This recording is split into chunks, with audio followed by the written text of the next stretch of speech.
and practitioners who live this idea through their work. So let me take the privilege of inviting our esteemed panelists, Professor K. Ramasubramanian, IIT Bombay. Namaskar, very warm welcome to you, Professor. May I invite Professor Deepak Paramashivan, Assistant Professor, IIT Madras. Please welcome Professor Deepak Paramashivan. Namaskar and welcome. May I invite Ms. Shobha Shashikumar, Bharatanatyam dancers, choreographer, researcher. Let us all welcome Ms. Shobha Shashikumar. Dr. Chitra Madhavan, historian and author. Ladies and gentlemen, please welcome Dr. Chitra Madhavan. Namaskar, ma'am. And now we welcome our moderator, Ms. Lipika Bhushan, founder of Market My Book and the Indic Pen. A very warm welcome to you, ma'am. And with that, I will leave the proceedings of this panel discussion in the hands of our moderator, Ms. Lipika Bhushan. Thank you. Hello. Thank you very much. Good evening, everyone. A few days ago, when I got a call from the organizers about moderating this session, I got cold feet because we had such brilliant minds sitting right next to me on the panel, and I wasn't sure whether I would be the right person to be moderating a session like this. And then when I was told it's about aesthetics as a way of life, I kept thinking that why something that talks about Indology and something that comes from Bharat should be using a word like aesthetics. We are the land of rasas. Bharat Muni gave us the Navarasas. The entire Rasa Siddhant is so rich. We have always had such an evolved sense of rasas. And here we are still using a connotation which is a very Western view of beauty, so to say. But since we are running late and it is a very vast subject that cannot be covered in an hour, and they further reduced it to half an hour, I would like to probably right away jump into my questions and start off this conversation maybe on the note, and it's a very direct question coming right to you, Shobhaji. How do you view the balance of the body and the mind in terms of the Rasa Shastra or the Rasa Siddhant? Namaste. It's a very deep question, actually.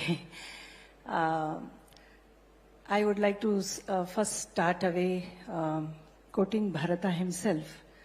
When he talks about Samanya Abhinaya, he says, Angika, which is the physical expression, and Vachika, which is the oral expression, and the literary expression, have to come being soaked in sattva. Vak anga sattva jahar, he says. So, this I think is the beautiful start for us to understand how the connect between the body and the mind is a lesser word to use here. Pratibha is a beautiful word that is given in our Shastra, which says the extraordinary brilliance of an artist to be able to be sublime at the time of the creative process. So I feel as a dancer myself that Angika is an expression of Sattvika. So the beautiful creative thoughts that come get expressed as Angika. So there is no specific effort actually that the body has to do something at the egoistic level and try to search and connect to something. It's rather the other way. Through that, the mind is illumined or the creative process is at its functioning. And so the body is inspired to move. And this body has been trained for so many years, should be trained for so many years. This is the equipment with which the expression has to happen. So the body takes its own course. That is what I would say. So that is the connect, not from body to the other, but being inspired there, the body finds its expression. So it should be effortless. And as an extension, I would say this is how, the body also undergoes all the emotions that a character is supposed to go. And this body is physical and gross. So the experience is also, very, very original and as if it is real but beyond reality, because it is not about my experience. It is about the character's experience through this body. So it's so close, and it's actually happening. So it's concrete experience, I would say. As a dancer, I feel greatly, greatly blessed that, it's an interdisciplinary art, and it's happening at the most grossest level. There cannot be anything more gross than the body itself. So at the grossest level, you're able to feel all the emotions as sattvika bhavas, anubhavas, then what more to ask for? So it has to instantly appeal to an audience, a sahridaya who is able to travel with you in the journey. That's so beautifully put, because I think today when a lot more parents are encouraging their children to take up dance as one of the activities, so to say. And most of the children focus on the technique. Yeah. But very rarely do we see, children excel in bringing about that balance between the mind and the body in the dance form. Yeah, the training starts at the technical level, for sure. But I'm talking this from the artistic experience point of view. So what you're saying is it's more about experiences. Yeah. The lived experiences, also the experiences that maybe at times you have to imbibe and are taught to express. But that, I think, brings me to you, Deepak ji. Here we talk about dance, which is very visual in its form. People can see, right from the vastra to the abhushan to how you stand in a position. It all has something to do with the aesthetics, and it has to do something to do which visually appeals the audiences sitting and watching.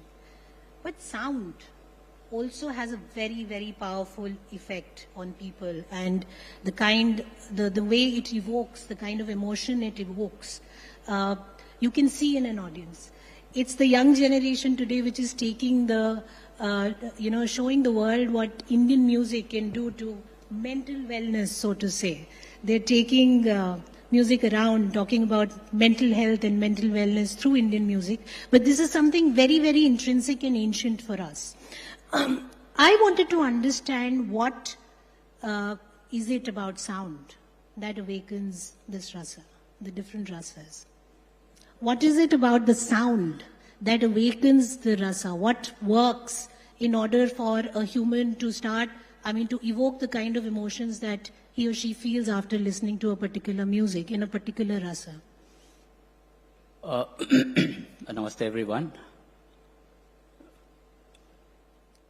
I'm caught askance because there is a line, I think, in Vachaspati Mishra's Bhamati, which says, Ikshukshira Gudadinam Rasavishesham Saraswatyapi Akhyatum Nahi Shakyate. Yeah, so even Saraswati cannot describe the taste of sugar cane and jaggery. So it is experiential. So when we talk about aesthetics as an experience and what exactly happens when you listen to a swara, it becomes so subjective. But over a period of time, it's just like data mining or all the machine learning algorithms that you observe patterns and you collect the inputs from many people, many rasikas, and then you come up with a model that, okay, if I sing this raga, it evokes a certain emotion. And how does it happen? It all happens because of the relative frequencies of swaras. I had a very interesting upbringing because my father was a theater personality and my aunts were actors, and I was very small and I used to attend these theater performances, and I vividly remember my aunt acting as Kamsa, and my father used to provide a very eerie music, and it had a very, it was called the scene of Swapna, the Kamsa Swapna scene. and where Kamsa is trying to, he has become insomniac because somebody has told him that Krishna is about to kill him. And he's just loitering around. He says, in Kannada, Eko kelu dinagalinda manasthige shantiye illa. Rakshasanimba bhitiinda aa nidra deviyu nanna balige baradiruvalu. He says, I don't know why I'm not getting sleep for so many days. Just because I'm a demon, even the goddess of sleep is scared to come to me. And for that, the background music, Rirara, rira, rira, rira, rirara, rara, rirara, rira, rira, rira, rira. See, as soon as you hear this sound, these combination of notes, already there is the sense of eeriness. And you know something is wrong, something is amiss. And when you later on, when I started learning music, I realized that it is the very first raga in the 72 Melakartas called Kanakangi, which has a very odd combination of swaras, Re1, Re2, which is it's unusual. So that creates this tension and resolution. Tension, resolution is the signature of music. Not just Indian music, any music across the world. So you create tension and then you resolve it. Create and resolve. So that's what, keeps evoking emotions in the human mind. How many of you got goosebumps listening to that? Going a little further into this experiential part of rasa, I would like to come to you, Dr. Chitra, because I think temples for us, mostly for a general person, a layman, it would be all about architecture. It's about, yes, of course, aesthetics. We have some beautiful temples. They are marvels. They are scientific marvels in a lot of ways. But how does, and you and I were having this conversation right before this session, that how does rasa come into play when you're talking about temples, for the 9 rasas? And how does that come into play when we talk about temple architecture?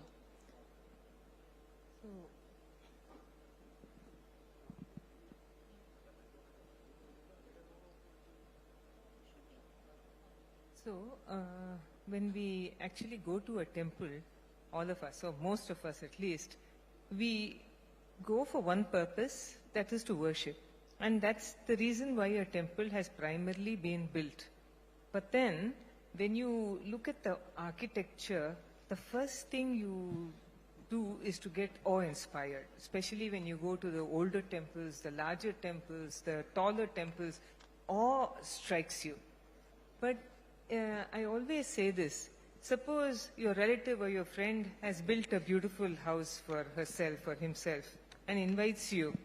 And if you go there just to, talk to him or her and eat and come back, and don't look at the house and the beauty and the aesthetics of the rasa inside and you come back, would she or he not be hurt?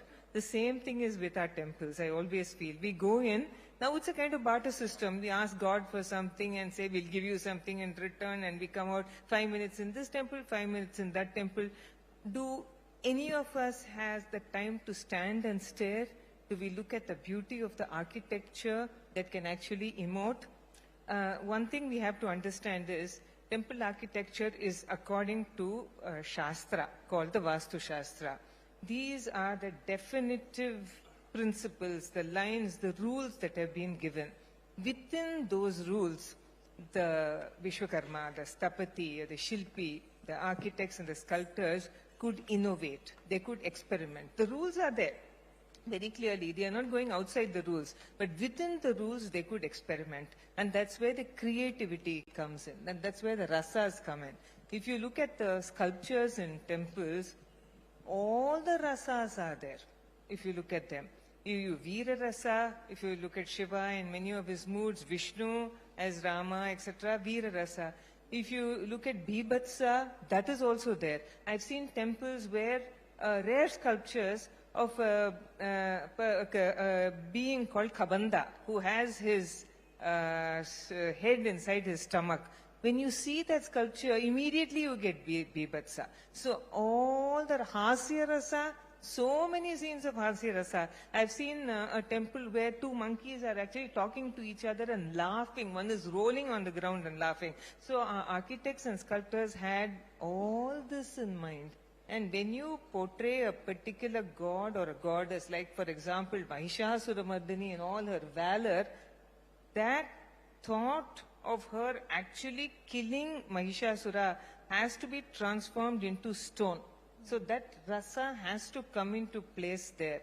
What fingers, what minds, what thoughts these sculptors and architects had, I have no idea. We cannot make sculptures like those in the past anymore, I assure you. So that is where the play of aesthetics comes in, rasa comes in.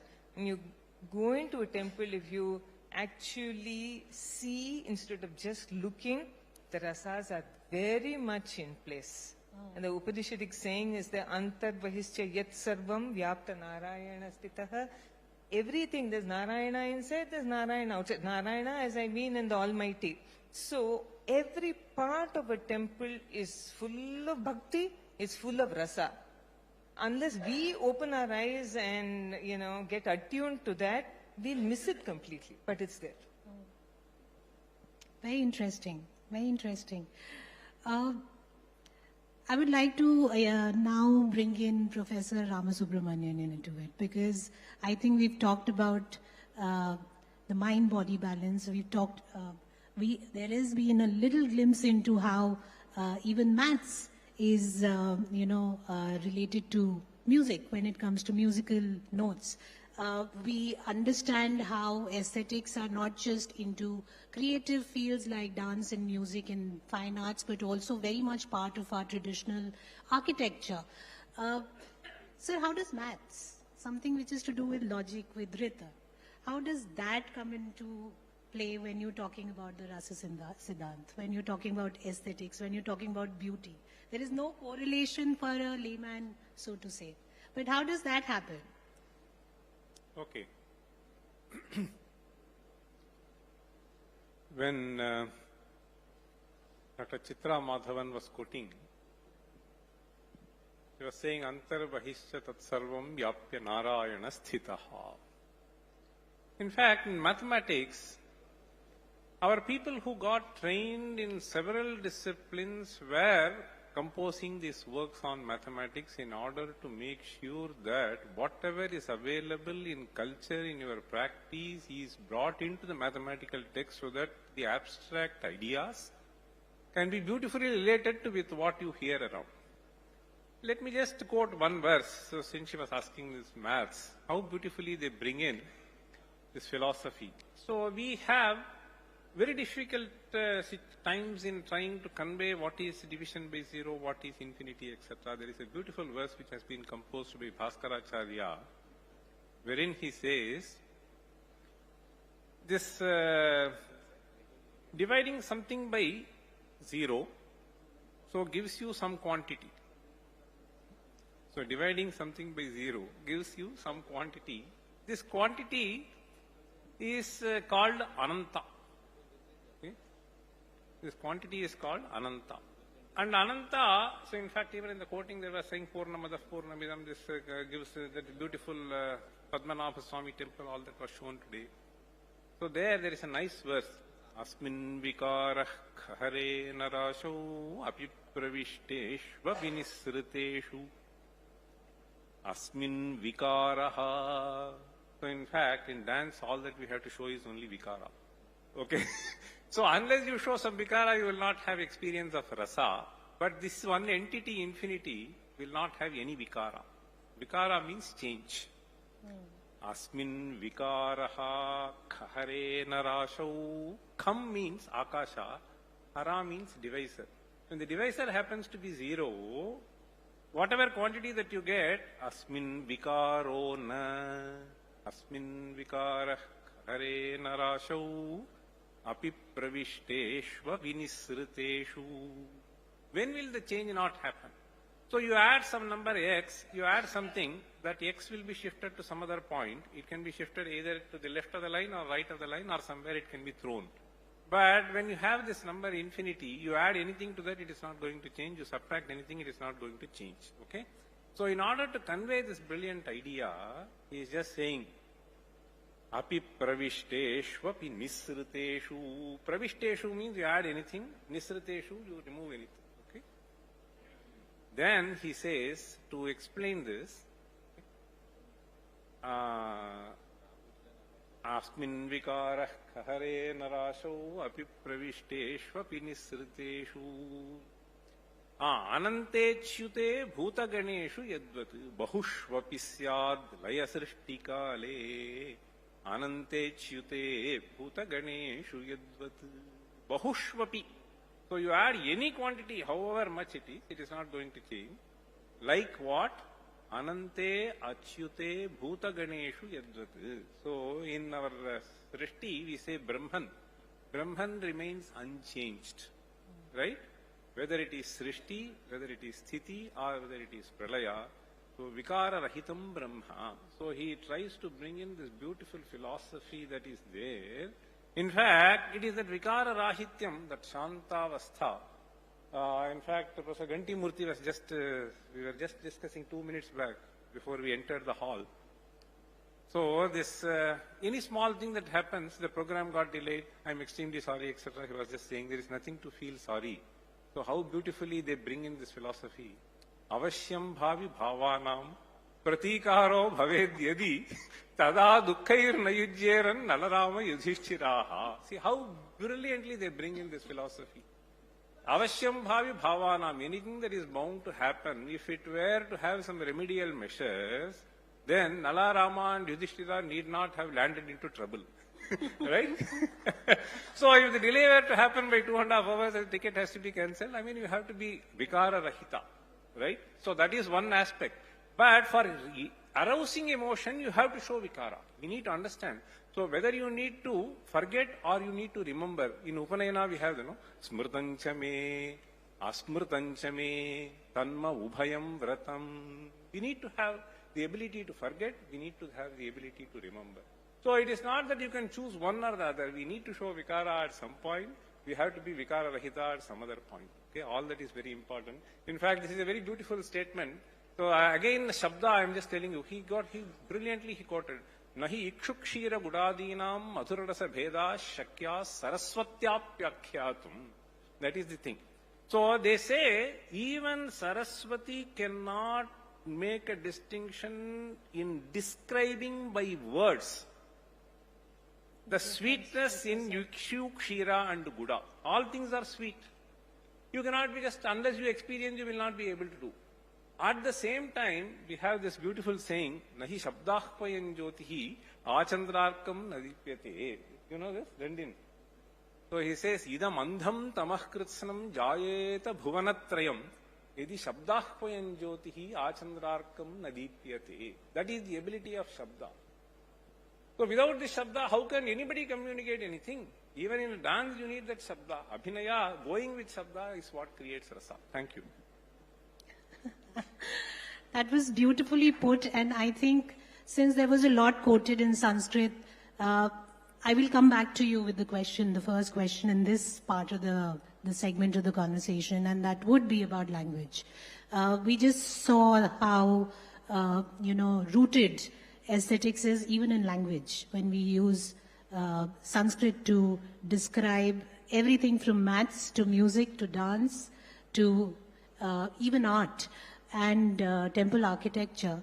I think what I would like to understand as someone, and we have a lot of youngsters here, as to how to develop this sense of aesthetics in order to, should we begin with understanding the language?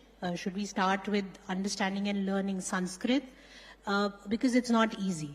But still, do you suggest that that would be the best way to start with a heightened sense, in order to get a heightened sense of aesthetics? Or should we start with dance? Or should we start with any other art form in order to get into this mode of a better sense of how we view things around us? And why I ask this is because while all these trigger the 5 senses that we have, the ultimate goal for everyone is to trigger the 6th sense, and that is of spirituality. To attain that, how important it is to have a command over all these aspects. And why don't you start with it, Professor, too? Okay. The first thing that I beg to differ from you Yeah. is the statement that you made that Sanskrit is difficult. Okay? Okay, this is one thing which I want to say. Just because we are not familiar with something, we find this difficulty. My father used to say English is the most difficult language. Okay? In fact, it is. So we need to understand that just because we are familiar, we feel comfortable with that, and therefore we keep thinking, which is an illusion. In fact, this is the language in which very powerfully you can convey beautiful ideas. That's why I think we just started. One single statement, I think it will be, I'll just tell you how beautifully, see, even in mathematical texts, I'll just give you one verse. You will be thrilled to listen to this. Leela gala lulallo la kalavyala vilasine. I would request Shobha to even, so later dance this. So, Leela gala lulallo la kalavyala vilasine. Ganeshaya namo la kamala malakantaye. You see the beautiful alliteration. La la la la la la. This is the first verse in Leelavati. So he beautifully describes Leela gala lulallo la kalavya la vilasine. It is basically the description of Ganesha sitting on the lap of Shiva and then playing with the serpent. So Leela, gala means the neck. Lulatu, lolatu means something which is going up and down. You can just see the serpent will hiss like this and it will go up and down also. Leela gala lulallo la kalavya la vilasine. So kalavya vyala means serpent. Ganeshaya namo Neela kamala malakantaye. There is a lot of poetic beauty in this. I will not elaborate on that. But all that I wanted to say is, if you just introduce this language, you will be thrilled to know there are people who have started this Gurukula where Sanskrit is the medium for teaching. And I just saw 8 to 10 years kid beautifully understanding all this language. And we have Aniket here, who got some exposure. So my student who is a faculty at IIT Bombay, Madras, so he was just mentioning that Aniket composed a couple of verses, extending what has been done. So it is the unfamiliarity which makes us feel that this language is difficult. It is certainly not so. We need to just introduce this at the right age. Okay, so this is most important, and it is in this language that you will find, in fact, you were just asking, I'll just tell you how powerfully these messages are conveyed. I'll just quote one verse from Kalidasa. In fact, I'm just reminded in this occasion, because this is today morning, our Gautam Adani mentioned that he is dedicating 100 crores. How Kalidasa brilliantly brings this idea as to how this money has to be utilized. He says, Meghaduta, Apannarti prashamana phala sampado hyutamanam. This is what is called Arthantaranyasa. In the context of describing something, they will present a particular thought which will be reinforcing the idea that they want to convey. So there he is just saying, Tanchedvayo sarati saralaskandha sanghatta janma. He is basically describing the motion of cloud, and he says, as the cloud, you are going above the mountain, the mountain will always have forest fire somewhere. So he says, when you are going, so he says, there will be forest fires. And how does the forest fire get generated? Many people don't know. Kalidasa beautifully says, Saralaskandha sanghatta janma. See, the Sarala trees, their branches will be scrubbing with each other, and due to this friction, the fire has got generated. And because of this fire generated, many animals are just scared here and there, and they are suffering. So what is your duty? He says, so you have to go and shower there. The wealth that you possess is water. You understand? The wealth that you possess is water, and the wealth has to be used for the right purpose at the right time. And finally he conveys this message, Apannarti prashamana phalaha sampado uttamanam sampadaha. The wealth of the noble people is primarily meant to alleviate the suffering of other people. What a beautiful message he conveys. So Kavya is not meant for it. Kavya is meant to powerfully convey some message through the stories. And it is this, when it is sung, it is far more appealing with a particular raga. When it is done with certain abhinaya, the emotions are aroused. It is this emotion which, when it is aroused, the person acts into, right? So it is there, I think all of them play a beautiful role. Nritya plays a role, Sangeeta plays a role, the language plays a role, and in the physical form in the temple, so as she is an excellent researcher on temple architecture, you just see, and then you just get really touched by that. So it is primarily, all of the people, they have made a brilliant choice. I don't know any art. Okay, so it is these people. I am out of here, but anyway, thank you. Dr. Chitra, you wanted to add something to it? No, okay. So, I mean, every time you speak, sir, I have to then again go back and pick the link to my thoughts, where I was to take the conversation, but it's beautiful anyway. I mean, I think after this session, it'll leave me with a lot better sense of aesthetics and beauty. But Shobhaji, I wanted to ask you about this, that, Bharatanatyam holds Shringar and Bhakti, in a remarkable embrace. How do you negotiate this? How do you negotiate this union of something which is very sensual with something which is, spiritual? Yeah, I will definitely answer this, but I thought the topic is about aesthetics as a way of life. So I think we are more addressing from the creative process. So I would, having answered this, I would just like to connect how Kala Sadhana can also influence, the audience is one thing, and our samskaras in everyday life. So, because anything that we speak from this end is more from a dancer's perspective, which can be very exclusive to my own sadhana. So, how is it going to connect to a way of life? I would like to start off saying, first, it does that samskara on me. So, as an artist, when I get that samskara of having a better way of enjoying my own equipment of my own body, my own manas with so much of emotions, my own buddhi, if I can elevate it to another level and share, because Kala is about sharing the experience with a Sahridaya alone, because our Shastras are very keen on who can enjoy. So the classicality of the art is very much at a higher plane, where the Sahridayas have to be also equally equipped in order to be able to travel with the artist. And here I would also like to make a point that classical art has that capacity of influencing and doing that samskara on the audience is one thing, and on the next generation as well, because as we have been seeing right from our Guru Shankaracharya who spoke in the morning, it's about carrying the tradition. So classical art needs a lot of disciplined learning and training.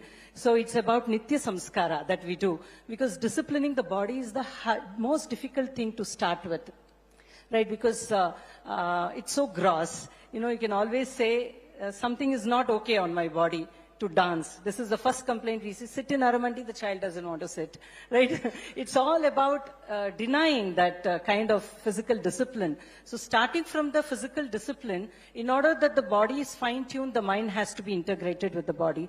And if the emotion has to be stabilized, you need to become wiser and wiser day by day, because you're doing the same thing again and again. That means you have to see depths. Why should I do the same thing? Because it's more interesting to do today than yesterday. Why? Because you're able to see some more depth in it. So it needs that the buddhi is getting deeper and deeper, and so the mind is, more engrossed, and so the body is listening to you. So it's about the integrity that we have to develop over a period of time. I'm sure it is the same with any art form. Sir has already integrated all art forms into emotion and the purpose of rasa already. So this process is very important in classical art. One is the shistu of the body, the discipline of the body. And secondly, the content itself is not simple, or it is lokottara generally, because we are always addressing classics.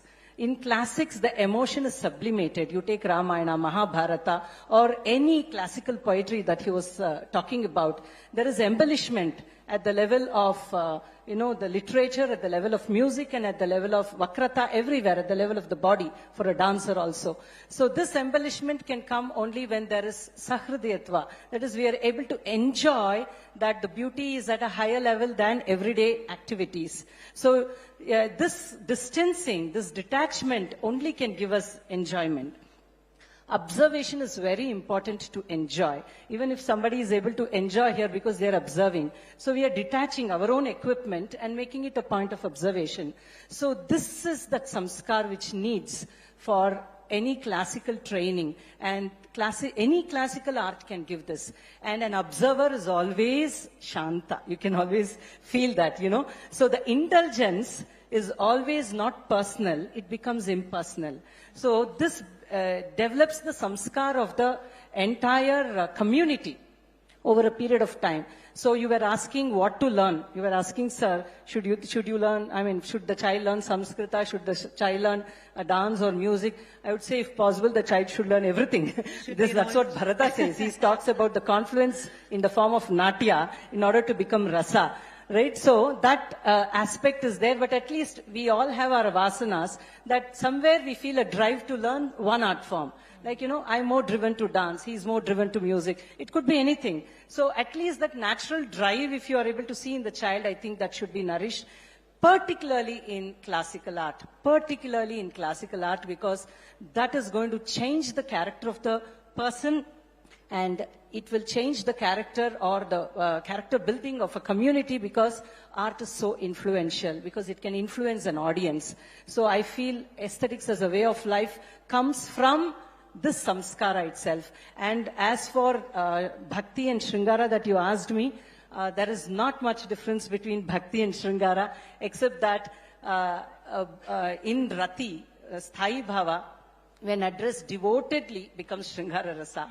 Right? So that devotion is, in Narada Bhakti Sutra itself, he says unconditional love is, after all, bhakti. Right? Unconditional love to rati sthai bhava with that technical nourishment will shoot up to shringara rasa invariably. So bhakti is not anything specifically to be analyzed. It can be put in any sthai bhava devotedly as samskara. It should lead to that particular rasa. And rati to shringara is a huge travel.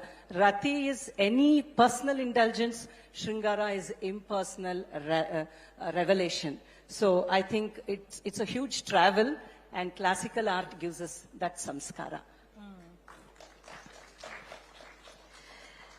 How important it is to understand the process in order to understand, the importance of sadhana to achieve that process. And the fact that you talked about samskara, I think it's become fashionable today for young mothers to talk about garbha samskar, and starting with, reading out and allowing the child in the womb to listen to music and all creative areas. But this was again something that, was so much part of our lives in the ancient times. We forgot about it in between, but I'm glad that a lot of young mothers are taking to it now.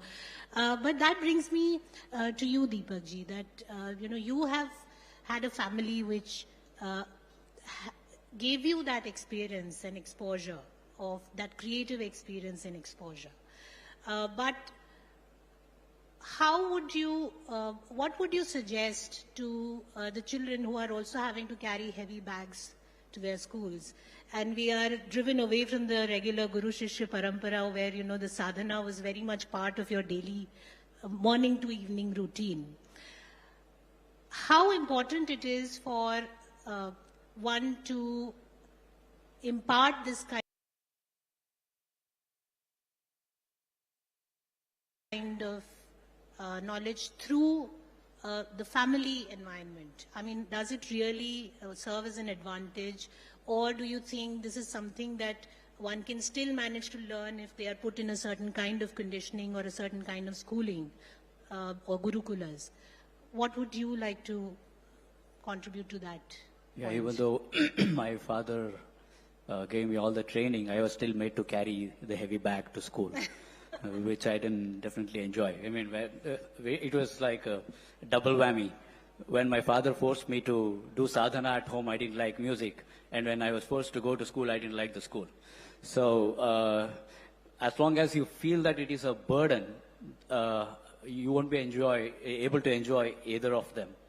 But the moment it becomes a way of life, you start appreciating it. And I think when you are young, it's hard to do that. Whether you like it or not, you have to force your kids. You know, as they say, India, you be like Indian parents. It's a very common joke in US and Canada. That you be like Indian parents. You beat your children. That is the only way to, you know, discipline them. Because only then, you know, it becomes a way of life. And for example, we spoke so much about math. There was a very great mathematician, Erdos, who would always say, you know, he had this imaginary book. He said, God has the book in which he has all these elegant proofs. And he's hiding that book from us. And whenever he hit upon a beautiful proof, he would chuckle and, you know, in excitement, he said, this is from the book. This proof is from the book. So you start appreciating the subtlety in everything. Then you attend a drama, you attend a classical music concert, or it would be Hindustani, Carnatic, you know, because my father taught me Carnatic music and theater music. But then I went to so many gurus. I went to Pandit Ramnarayan, in fact. It happened because of Professor Rama Subramaniam, who gave me Ashraya. I stayed at his place and I went to Pandit Ramnarayan to learn Sarangi. I went to Mumbai. I'll add one more thing. So Deepak went to Canada and I didn't know that he had taken the key. Once I came to my IIT Bombay, my house is open. I was just wondering what is happening. He had the key.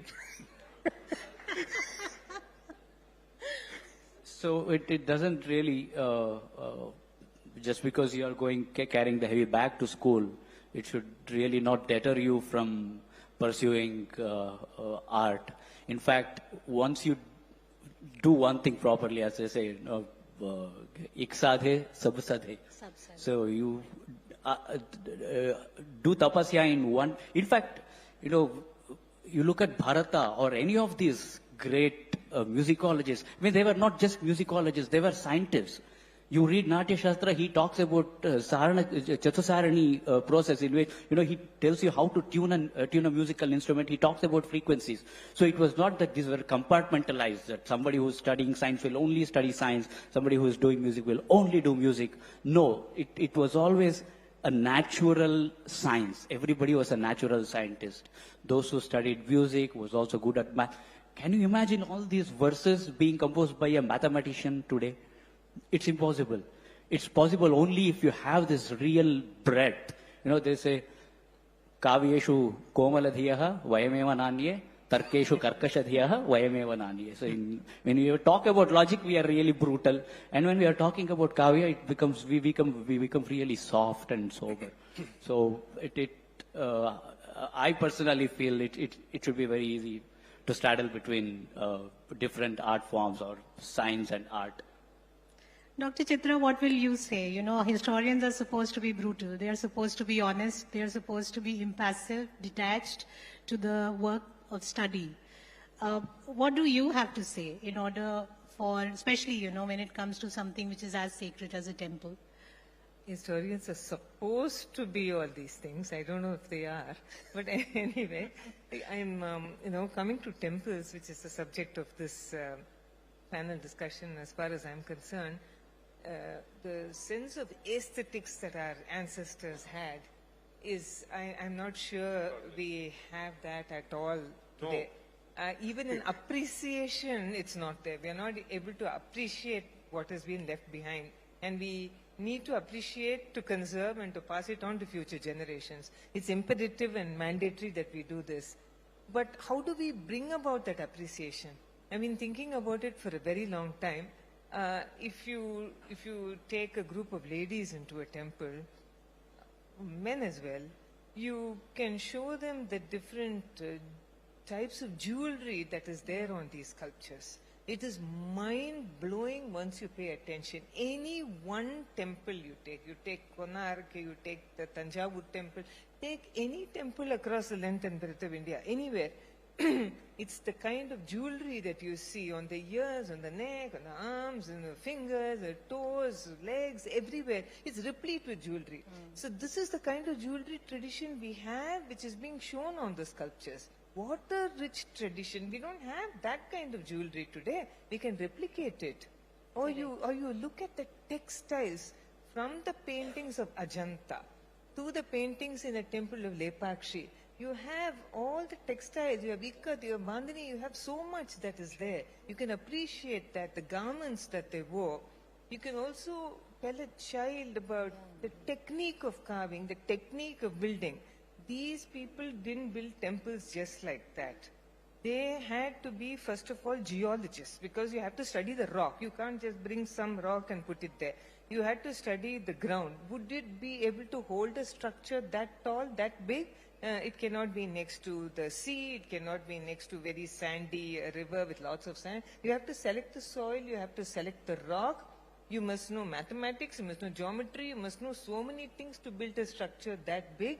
You know, go to a temple, ancient temple, the rocks, the stones just sit upon one another. Yeah. There is no binding material. If you see any binding material now, it has been unnecessarily introduced. We also have something called the interlocking system. You try pulling down a mantapam, very difficult, because interlocking system is there. Talk to them about engineering, talk to them about architecture, talk to them about aesthetics, especially the young children. They'll be inspired.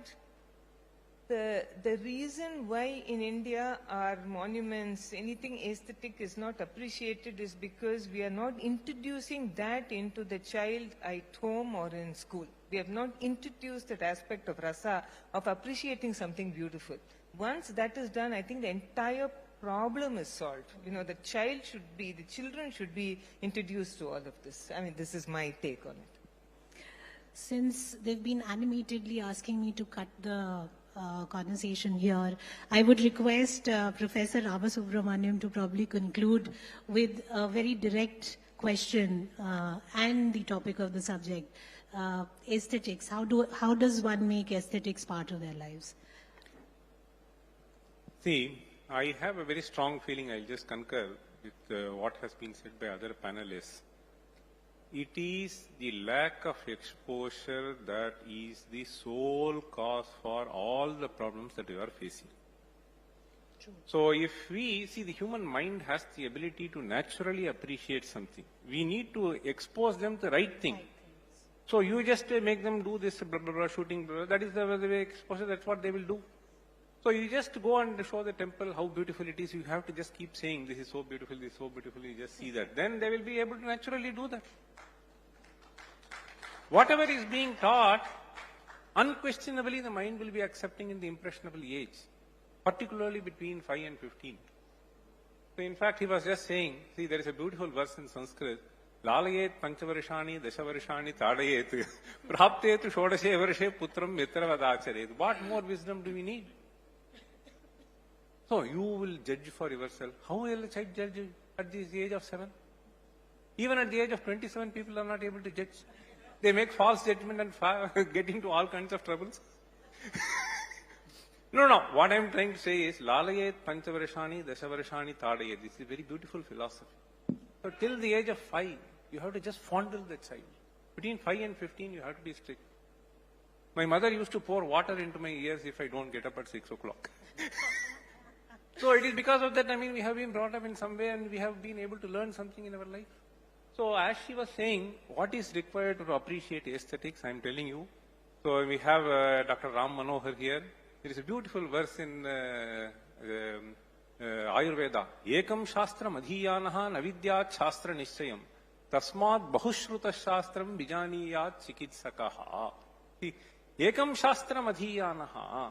See, by merely exposing oneself to one thing, nothing is being learned by that. Navidyat shastra nishchayam. Tasmat bahushrutaha. Bahushrutaha means you have to hear from multiple people, you have to hear about multiple subjects. Then only your eyes will open up.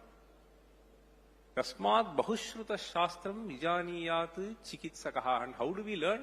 That also is beautiful to say. Shastram gurumukhodgiranam adaya upasya cha asakrit. See, Shastram Gurumukhodgirnam. The right people have to expose you to the Shastra. I mean, if you have to learn about temple architecture, I mean, you have to listen to Dr. Chitra Madhavan.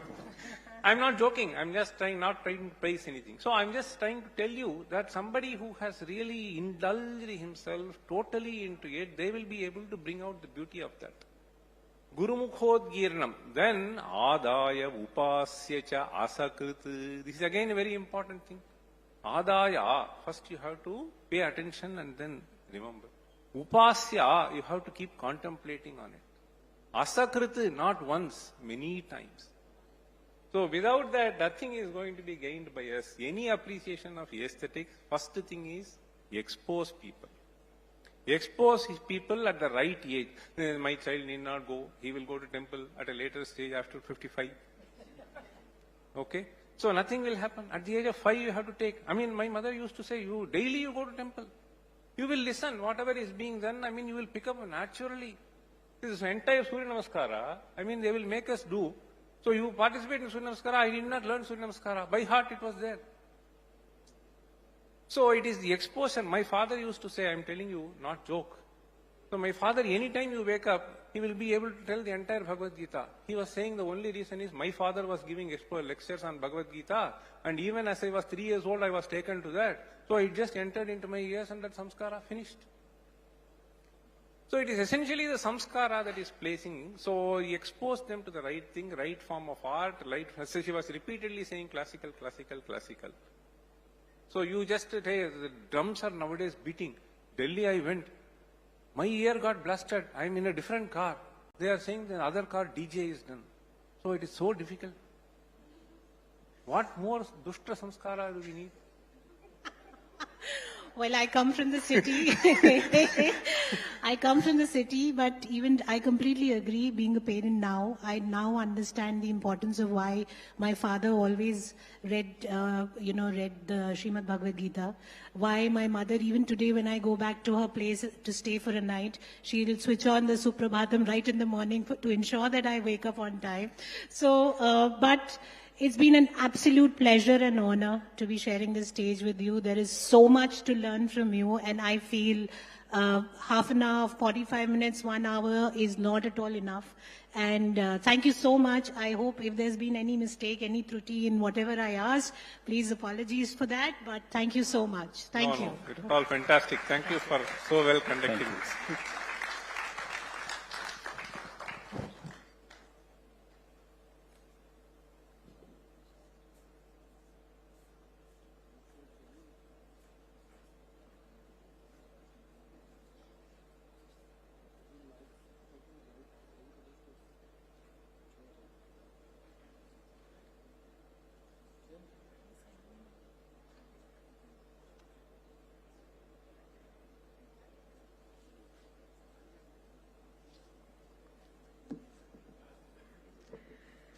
So with that, I'd like to really thank our eminent panelists for that compelling conversation.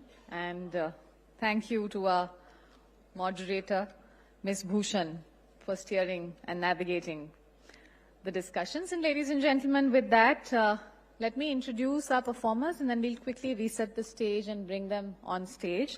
So next, we have a performance that blends grace with strength, tradition with vigor. Chhau, a folk dance from central India, particularly Jharkhand, draws its roots from martial arts, tribal rhythms and folk storytelling. Every leap, every spin, every mask narrates a tale of heroism, devotion and the elemental forces of nature. तो आप सभी को यही कहना चाहूंगी कि झारखंड से आए श्री केदार आर्ट सेंटर के हमारे इन खास कलाकारों की प्रस्तुति का नाम है Meghdoot. So I would request you to please open your hearts to the artists. Please welcome our performers in a huge round of applause as they present Chhau.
We express our gratitude to the wonderful artists of the Sri Kedar Art Center, Jharkhand. Thank you very much.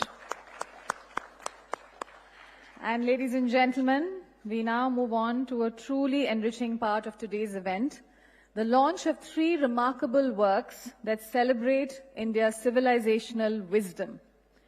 First, it is Ishtaka Puranam by Sri Gyanendra Sapkota, a passionate cultural researcher and storyteller whose work revives timeless traditions and connects them to contemporary society. We welcome you, sir. We invite you to please unveil this wonderful work, your book. Can we please have the book center stage? Sir, please take center stage and reveal the book and pose for the camera.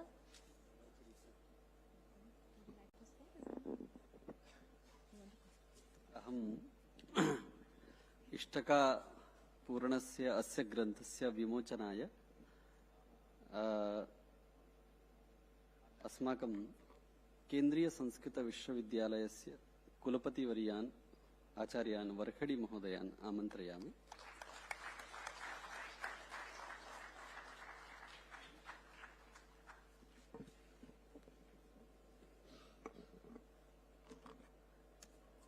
Ladies and gentlemen, Ishtaka Puranam by Sri Gyanendra Sapkota. Sir, would you like to say a few words?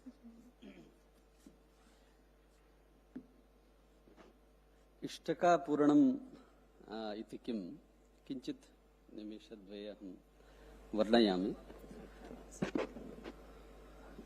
अत्र तावत् शतपथब्राह्मणे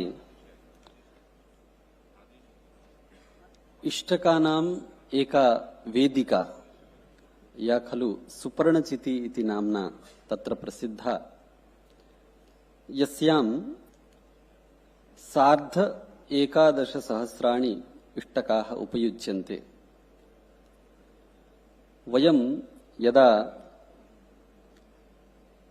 अस्माकं भवनस्य निर्माणस्य अथवा शिल्पशास्त्रस्य विज्ञानं वेदेषु अन्वेष्टुं गच्छामः, तत्र साक्षात् इष्टकाम् उत्पाद्य इष्टकाभिः एका वेदिका सम्यक् विरचिता इति इदं लब्ध्वा अत्यन्तं धन्याः स्याम।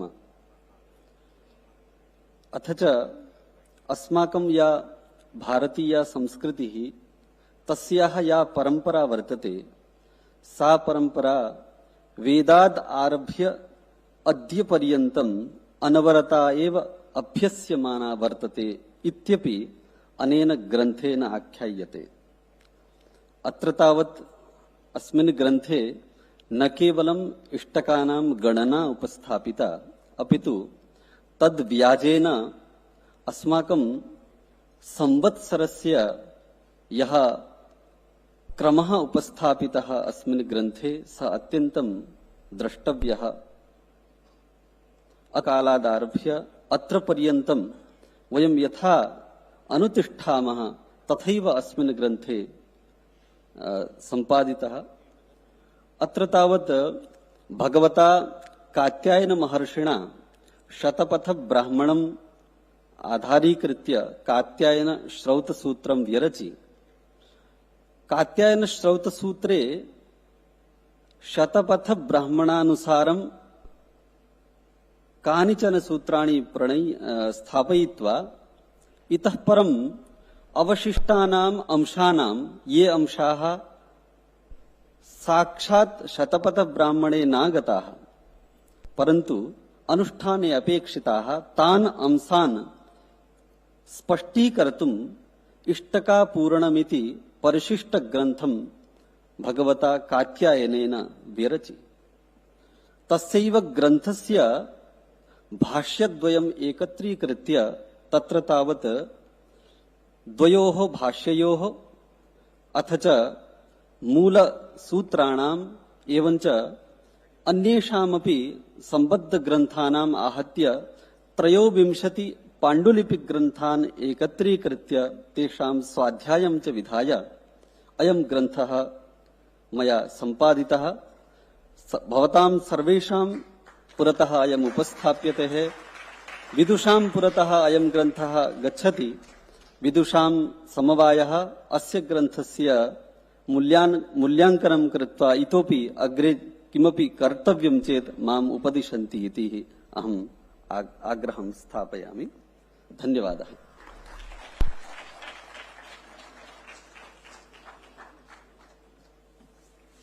बहुत धन्यवाद sir, Shri Gyanendra Sabkota ji. Thank you once again.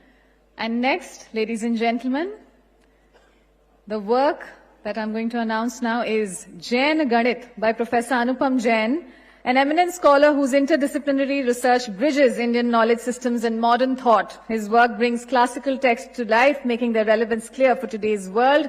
We welcome you, sir. Let's welcome him with a huge round of applause.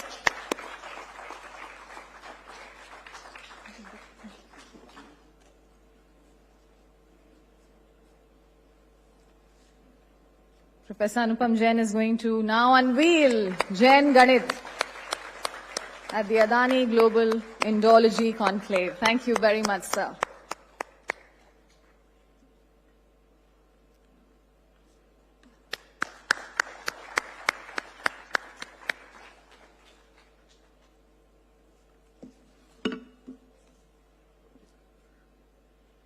भारतीय ज्ञान परंपरा की इस विशिष्ट संगीति में भारतीय गणित के एक अभिन्न अंग जैन गणित के ऊपर यह शोधपूर्ण प्रबंध 2023 और 24 में भारतीय ज्ञान परंपरा प्रकोष्ठ द्वारा प्रायोजित एक परियोजना का प्रतिफल है।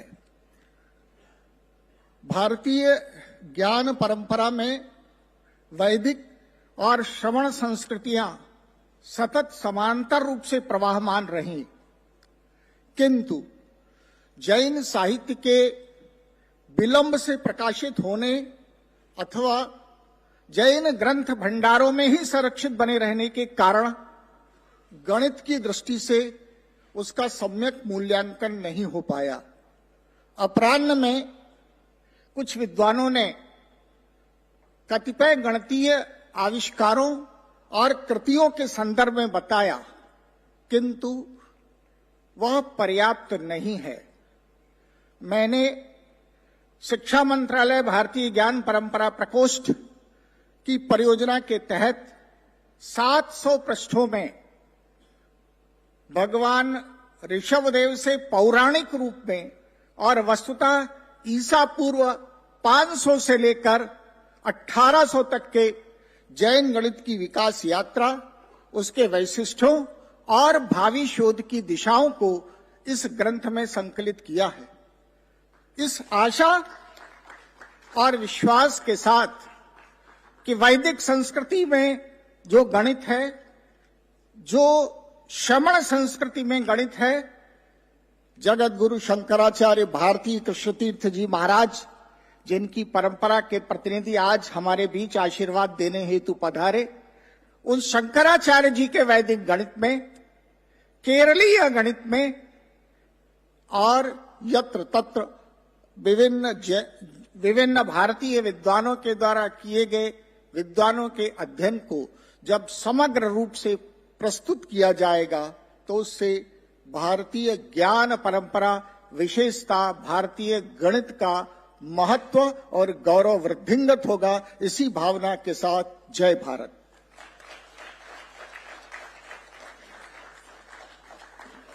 Thank you very much, Professor Anupam Jain. Thank you, sir. And ladies and gentlemen, we're now going to be unveiling a work that beautifully bridges ancient wisdom with modern living. Sukha Sutra by Dr. Mala Kapadia. And Dr. Kapadia, ladies and gentlemen, is a distinguished scholar, practitioner, who integrates Indian knowledge systems with contemporary approaches to well-being, leadership and organizational development. As director of the Center for Indigenous Knowledge Systems at Anadi Foundation and lead researcher on an IKS project funded by the Ministry of Education, her collaborations illuminate pathways to happiness rooted in Ayurveda. And we welcome you, ma'am. We request you to please unveil Sukha Sutra.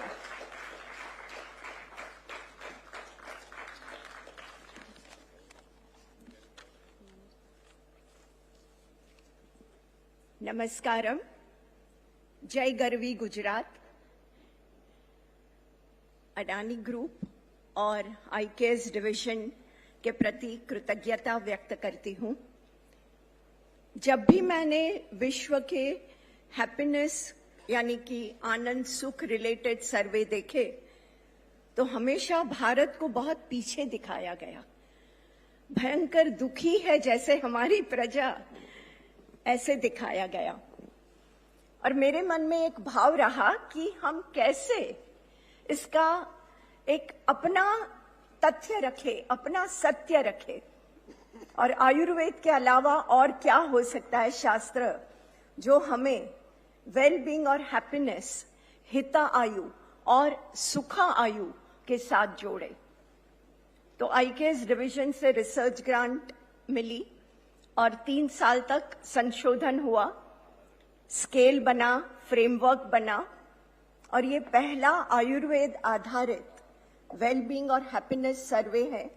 Framework और scale के साथ, data के साथ, 100 पन्ने के report के साथ कि भाई भारत में सुख और हित दोनों एक साथ जाते हैं।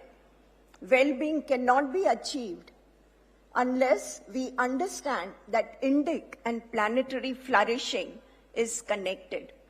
We cannot look at individual happiness unless we look at Loka Samasta Sukhino Bhavantu. And Ayurveda, unfortunately, is seen as a medical science alone. To me personally, in my life journey, I have realized कि आयुर्वेद से ऊपर कोई ग्रंथ नहीं है जो हमें जीने की कला सिखाए। और यह जीने की कला का एक परिणाम है सुख सूत्र, क्योंकि सुख तो हम सब चाहते हैं, पर सुख कैसे मिले।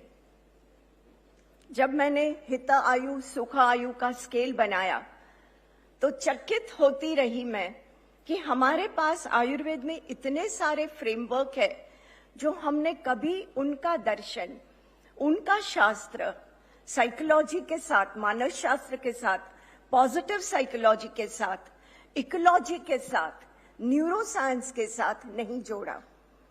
क्योंकि भारत का कोई भी शास्त्र एकांगी नहीं है। भारत के सारे शास्त्र अनेकांगी है, सर्वांगी है। और जैसे हम सर्व प्राणी की सद्भावना आज सुबह हमने उद्घोष किए, उसी तरह भूतानाम हितैषी से ही हित आयु की शुरुआत होती है और हित आयु से ही, भूतानाम हितैषी से ही हम अपने सुख को पा सकते हैं। वहां प्रो सोशल भी आ जाता है, गुड सिटीजनशिप भी आ जाता है। इतने सारे जो भी पश्चिम के पॉजिटिव साइकोलॉजी रिलेटेड कंस्ट्रक्ट्स हैं, वो सारे कंस्ट्रक्ट मुझे चरक संहिता के ये एक सूत्र में मिले। इतना ही फर्क है कि हमने ये सूत्र कभी दर्शन की दृष्टि से, साइकोलॉजी की दृष्टि से नहीं देखे। तो मेरा फिर एक बार अडानी ग्रुप और आईकेएस डिवीजन के प्रति कृतज्ञता व्यक्त करती हूं। और सुख सूत्रा इस तरह से लिखी गई है कि स्कूल में, कॉलेजेस में एक इंटरडिसिप्लिनरी टेक्स्ट बुक बन सके, रेफरेंस बुक बन सके। मेरा अनुरोध है आप सबसे, सुख सूत्रा को आगे बढ़ाएं हम सब अपने जीवन में। धन्यवाद।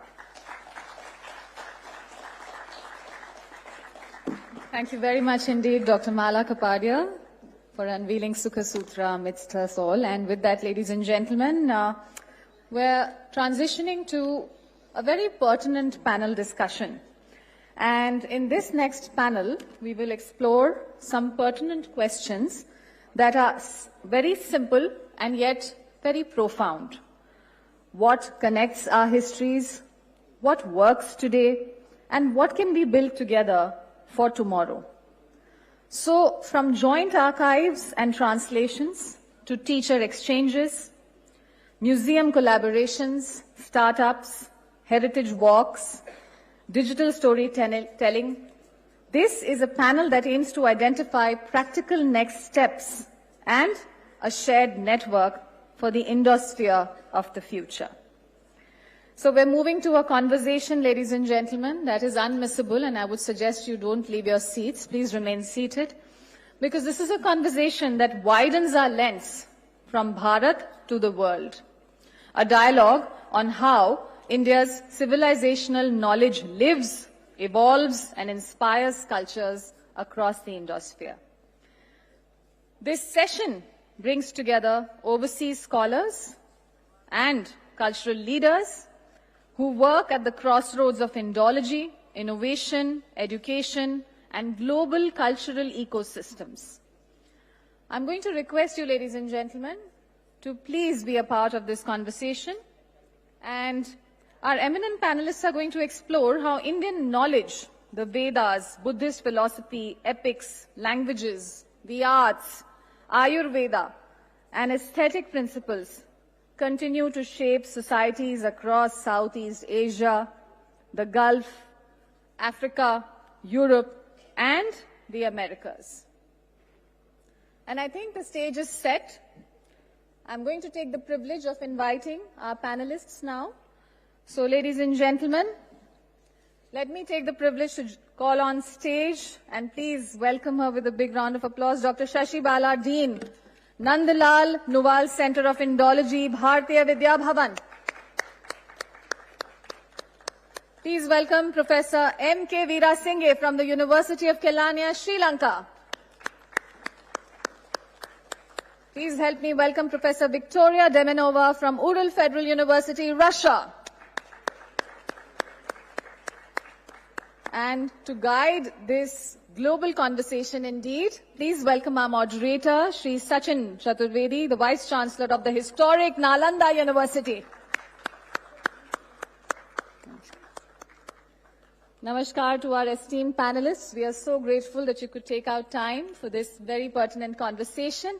And with that, I will now hand over the proceedings to our moderator. Sir, please. Thank you and good evening. We are running against time. As all of you are feeling, we are also feeling the same.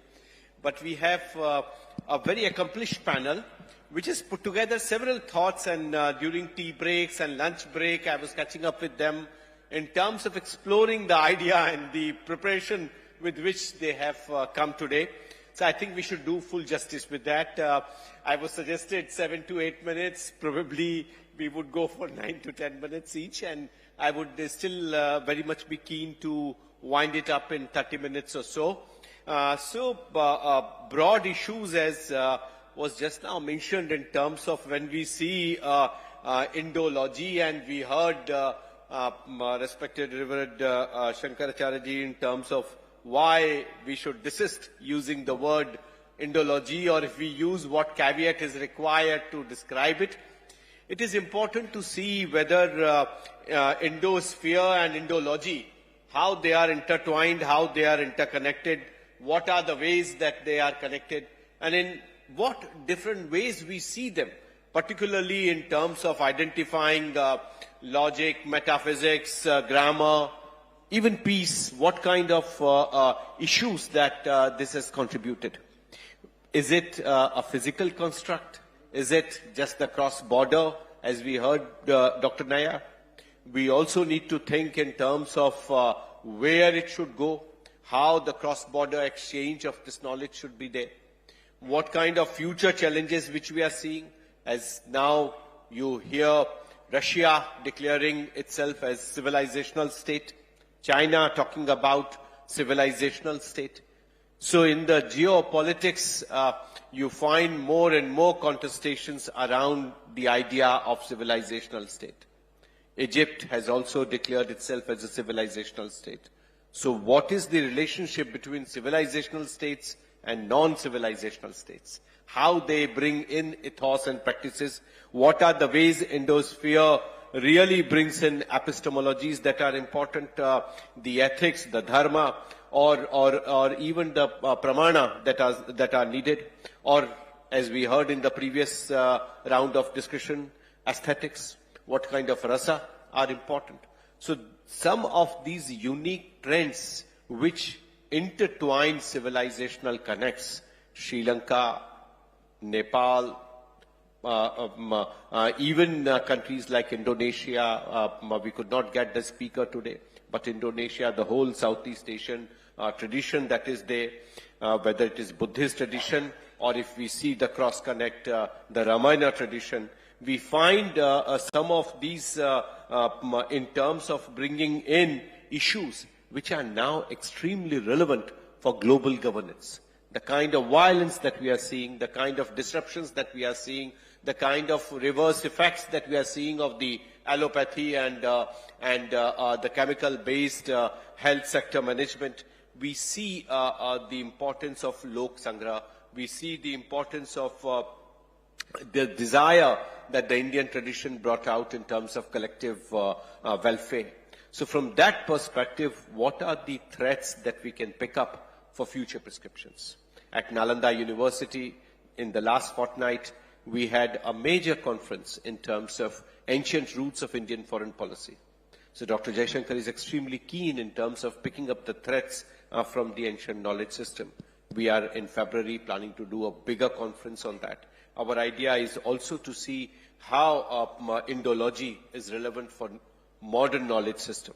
Today we heard the chairman of Adani Group bringing out the facets in terms of how that knowledge economy can really be further enriched through artificial intelligence, bringing the knowledge and feeding it in the AI, and then giving more insightful explanations that are there on the web-based knowledge.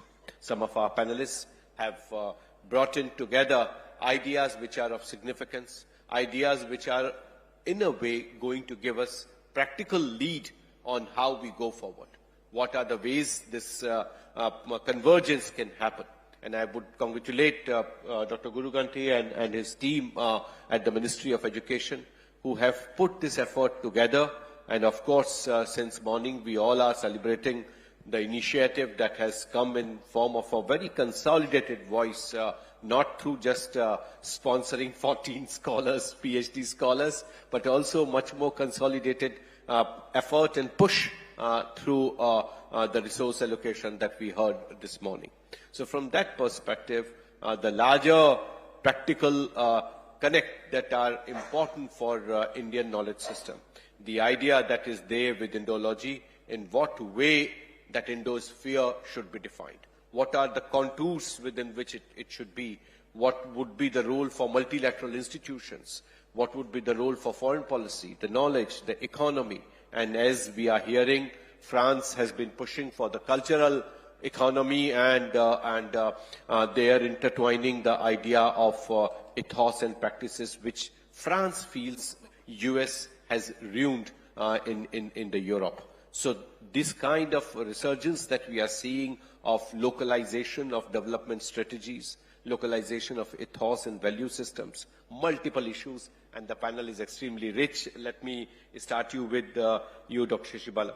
I think the broad contours, as we heard today, you would agree, have laid out a roadmap in terms of the practical guidelines that are there.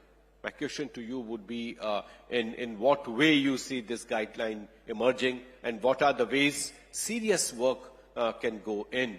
Because as you are seeing, multiple events are happening, and Indian knowledge system is becoming more event-oriented than more substantive. So if we have a reaction against the West, the rationale, the rigor, and the frameworks that have emerged, they would have to be countered. And for that, how prepared we are to counter, that's my question to you. Over to you now. You have the floor. Thank you, Professor Sachin Chaturvedi. I thank the Adani Foundation and IKS Division of the Ministry of Education for inviting us and keeping this as a topic of discussion, the Indology in Indosphere. I would say that there are two words. Here we are talking about Indosphere, and another word that is often used is Vrihad Bharat. So sometimes people think and say that it's not a good idea to say Vrihad Bharat. So first of all, I'd like to make it clear the meaning of Indosphere and Vrihad Bharat. You see, there is one that is Bharat, that has a political boundaries. But when we talk about Indosphere or Vrihad Bharat, that means the Bharat, the cultural sphere of Bharat. So it's not limited to India only, it goes beyond the boundaries of India, wherever Indian culture went. And it is absorbed, it has percolated into the lives of the people in many levels, even going up to influencing the industrial development of countries. We cannot go into so much of depth because of time, but I would say that we talk about Vishwaguru Bharat, but what does it mean? How India became Vishwaguru, that we never talk about. We do not know, because this is the golden period of Indian history, but it is the most neglected subject in our country. In nowhere, at no level in our education system, school, college or university level, there is no such information. They just write in 2 lines or 3 lines that Ashoka sent missions to Sri Lanka to spread Buddhism. But what happened in the last 2000 years? How Indian acharyas, how Indian traders, how Indian people went abroad, and what kind of challenges were there with the people coming from abroad to India to study, because India was seen as the land of knowledge. Wisdom, I would say. There are many levels, I don't have time to explain. So India being the land of rishis and munis, gurus and acharyas, whatever knowledge they had was pure, that was meant for everybody. They never gave any knowledge that was for destruction or annihilation of any other country. Wherever our college, our culture, wherever it went with a sense of brotherhood, peace, uplifting others. So wherever Indian culture went, it enhanced the level of civilization as well as culture. So when we say culture, it's not just what we drink and how we live and how we dress up.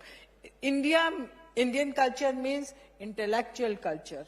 It means aesthetical culture. It means there are many areas, there are many perspectives to study Indian culture. So first of all, the question comes that how much do we know and how much are we prepared for working on Indology in Indosphere?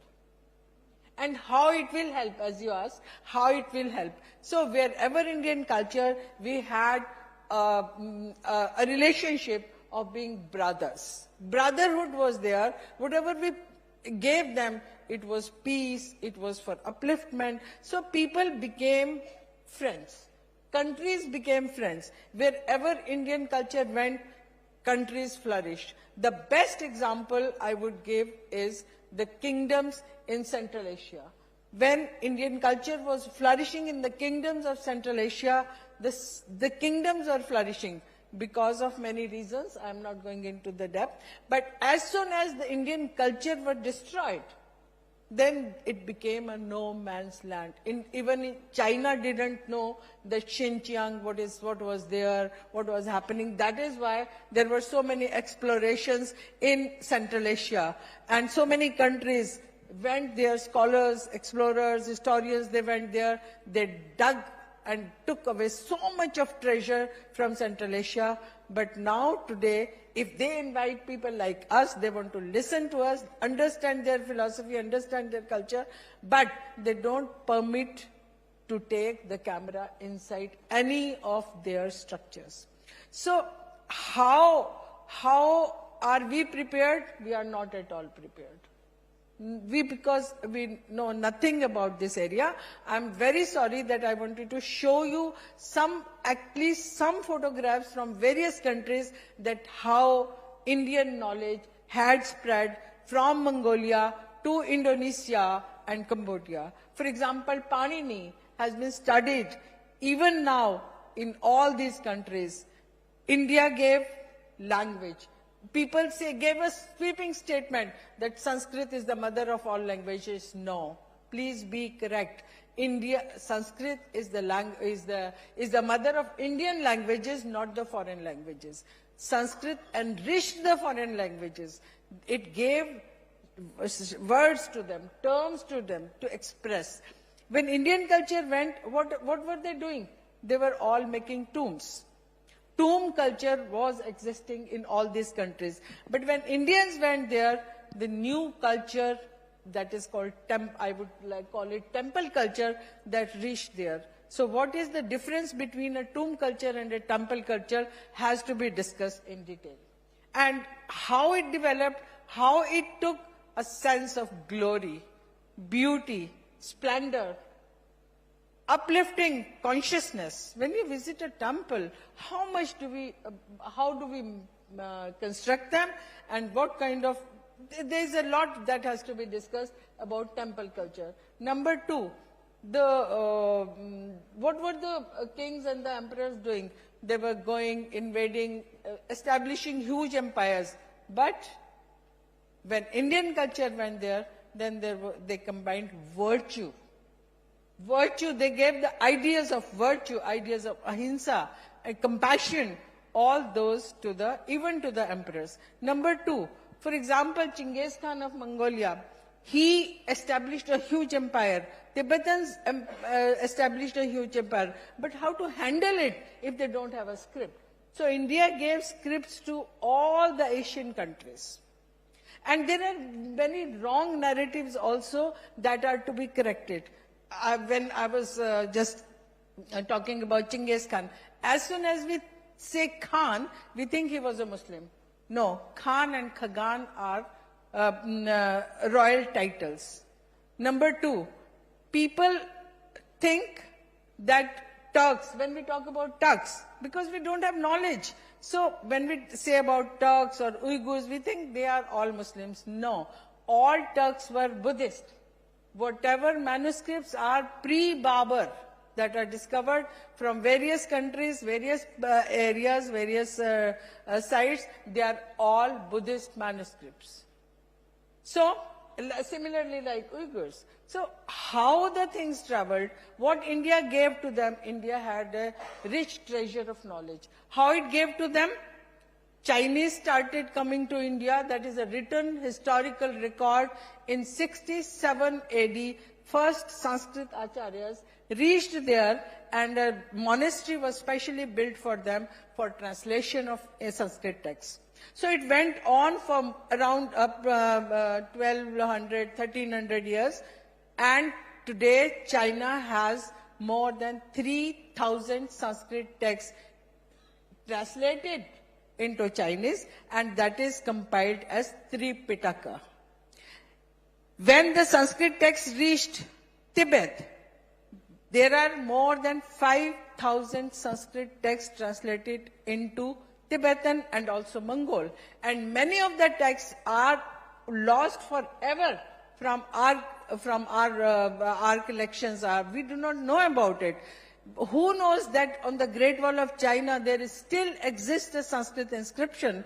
Who knows that the first constitution of Japan was promulgated and it was Prana Pratishtha. First the Prana Pratishtha was done with chanting of a Sanskrit mantra Ushnish Vijayadharani. Who knows that there are more than 1,200 Sanskrit inscriptions in Cambodia? Sanskrit was a language of administration, not only in Cambodia, but in Xinjiang region also. We have discovered legal and administrative manuscripts from various sites in Central Asia, in Prakrit. So we don't have time. That is the biggest problem. And it's a huge area to study.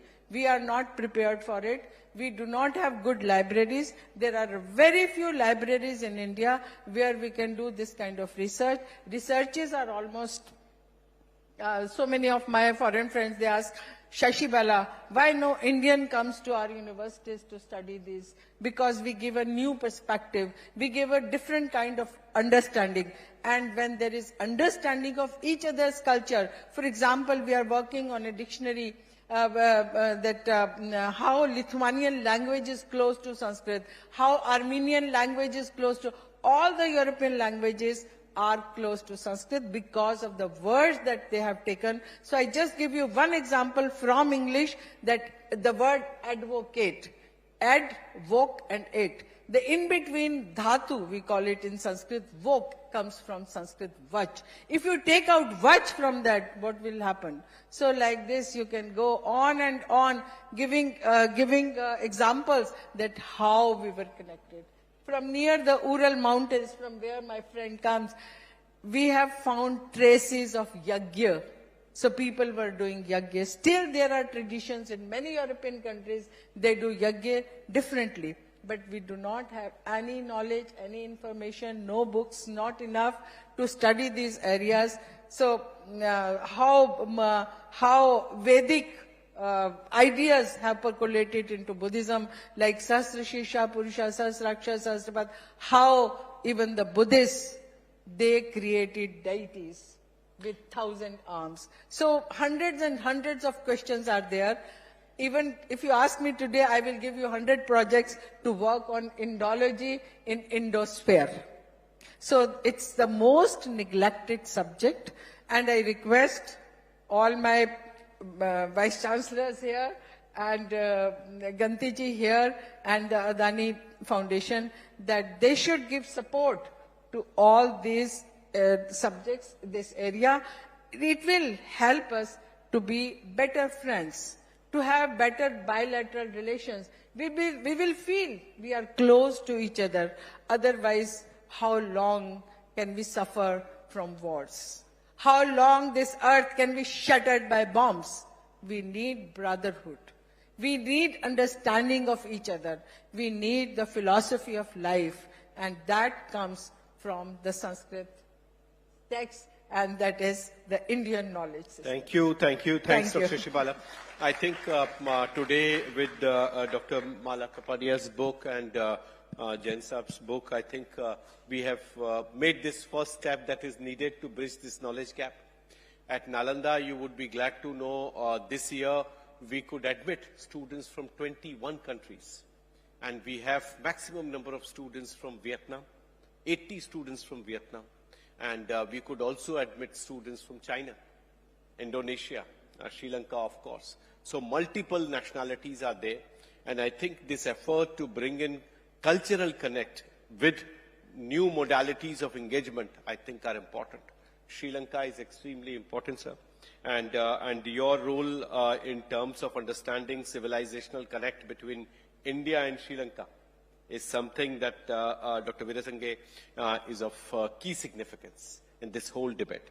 Professor Shashibala has raised some very important issues where India should focus. But how you see role of Sri Lanka, for instance, in terms of contributing to this larger global understanding? Over to you. Good evening to all of you. First of all, I should be thankful to Adani Group as well as Ministry of Education organizing this kind of conference. This is one of the most important contemporary conference. Therefore, I should be thankful to all of you. Actually, in this occasion, I have to tell, although I am a Sri Lankan, I am a product of India. I obtained my master degree from Punjab University, Chandigarh. Therefore, I always respect to India. Second one, I am from the University of Kelaniya. It is the one of leading universities in Sri Lanka. The University of Kelaniya was opened by Rajendra Prasad, President of India, in 1959. Next one, first Dean of Faculty of Humanities and Social Sciences, Hemachandra Rai, he is from India. Therefore, Indian influence is there, is still there. We respect. It is my first mention information. The second one, our ancestor from India. I am very glad to be here. According to historical sources, our ancestor has arrived from the Gujarat, Singapore. Right? Next thing, Lord Buddha 3 times visited to Sri Lanka. After that, Arahat Mahinda introduced Buddhism to Sri Lanka, not only religion, but also the social system also, that Reverend introduced to Sri Lanka. Therefore, we respect to India our social and cultural heritage based on India. The next thing, Prince Danta and Princess Hemamala came to Sri Lanka with Lord Buddha's tooth relic. It is the official symbol of the Sri Lanka. Therefore, we respect to India. In modern days also, we can see there is a very close relationship with Indian Prime Minister and our Prime Minister. It is very glad to tell you. Next thing, in Sri Lanka, there is a Swami Vivekananda Cultural Center. The director of the Swami Vivekananda Cultural Center is the Ankuran Datta. He is the former head of the Department of Mass Communication in Guwahati University. He is doing a best job as he is doing a great role for improvement of the Indo-Sri Lanka cultural relationship. I should respect him in this occasion. He has created number of Indian corners in our universities. He has provided. We want to disseminate your knowledge. When I was in Punjab University, I studied thoroughly about one of professor. I think you are not aware about him. He is the knowledge organizer of Indian subcontinent. He dominated the library and information science more than 4 decades. He is from Shiali in Tanjore district in Tamil Nadu. He is Dr. Ranganathan. I have written his biography in my language because I wanted to introduce in character to our library professional. In Sri Lanka, we have 1,200 public libraries. If you go to Sri Lanka, if you go to any public libraries, first of all, you will see the photographs of our Guru. I think India may not be. Right? Our syllabus, we have number of courses in library and information science. Our syllabus, first lesson is contribution of Professor Ranganathan to development of the library and information science. Therefore, we have a good relationship with India. Actually, I am very glad to be here with Vice Chancellor of the Nalanda University. There was an influence of the Nalanda University to Sri Lanka Mahavihar. In Nalanda University, there are also special permissions called Dharma Gacha. In these permissions, 3 libraries are there, Ratnodaya, Ratnaranjana and Ratnasagar. Your Reverend Buddha Ghosa came to Sri Lanka to translate Sinhala books to Pali to Mahavihara. He written down Visuddhi Magga. It's mean influence of Nalanda. I am ready to give full awareness and dissemination about your university, and I will try to send more students to Nalanda University of Sri Lanka. Thank you very much. I will talk next time. Thank you. Thanks a lot, Dr. Veer Singh. I think you have responded and consolidated our understanding in terms of how India connected, but how you see that. The issue here is also in terms of Gen Z, as they say, what the next generation is doing and how next generation is trying to connect. Fortunately, in India, the next generation, as you see, is getting connected in a major way. How is this happening at the bilateral level? Would be my second question to you in the second round, if we get time at all. But let me now turn to Professor Victoria. You already heard what Sri Lankan impression is, what Professor Shashibala feels, what we heard from Professor Veer Singh in terms of the intellectual connect, the academic connect, and the cross flows from both sides, the publications which are contributing. How you see Russia perceiving this, and in what way this bilateral relationship can be further strengthened? As some of us already know, President Putin would be coming to India in the first week of next month, and the exploratory exercise may also bring in some efforts to have MOUs. Nalanda University is also signing MOU with some Russian university. So my question to you is how you see in this new dynamics, particularly when Russia has already a couple of challenges which are there at the geopolitical level. how you see this Indosphere, Indology, actually contributing to global challenges and India-Russia together addressing large challenges in terms of collapse of the Western philosophical frameworks, which we have seen all across in the economic sphere, in the financial sphere, and also in the geopolitics, particularly in the Asian region. Thank you. Many thanks for invitation, Adani Group, to be here. And let me start, not research story. It would be very short. 2 years ago, our business society from my city, Ekaterinburg city, asked me to present some little presentation for business society about Indian cultural code. I say, why? Why do you need that? They say that because we're talking with our Indians friends, but business is not working. Please tell us what is the problem. What is the different, we feel that we are absolutely different cultures. And it was very funny for me because they say that they want to know something about India, but they give me only 15 minutes. It was very funny, really. And I thinking, then I understand, okay, I agree. And but my first subject would be, you know a lot about difference between us, but my first subject would be about what is the common. And my first slide was about Sanskrit. My first slide was about Sanskrit. What is, how our languages have the common roots. They was absolutely surprised how many words from Slavic, from Russian and to Sanskrit is the same. If we are clearly hearing, we can hear our words also. For example, my field of research is, in Russian it sounds like искусствоведение, history of arts in English, but искусствоведение, Veda about arts.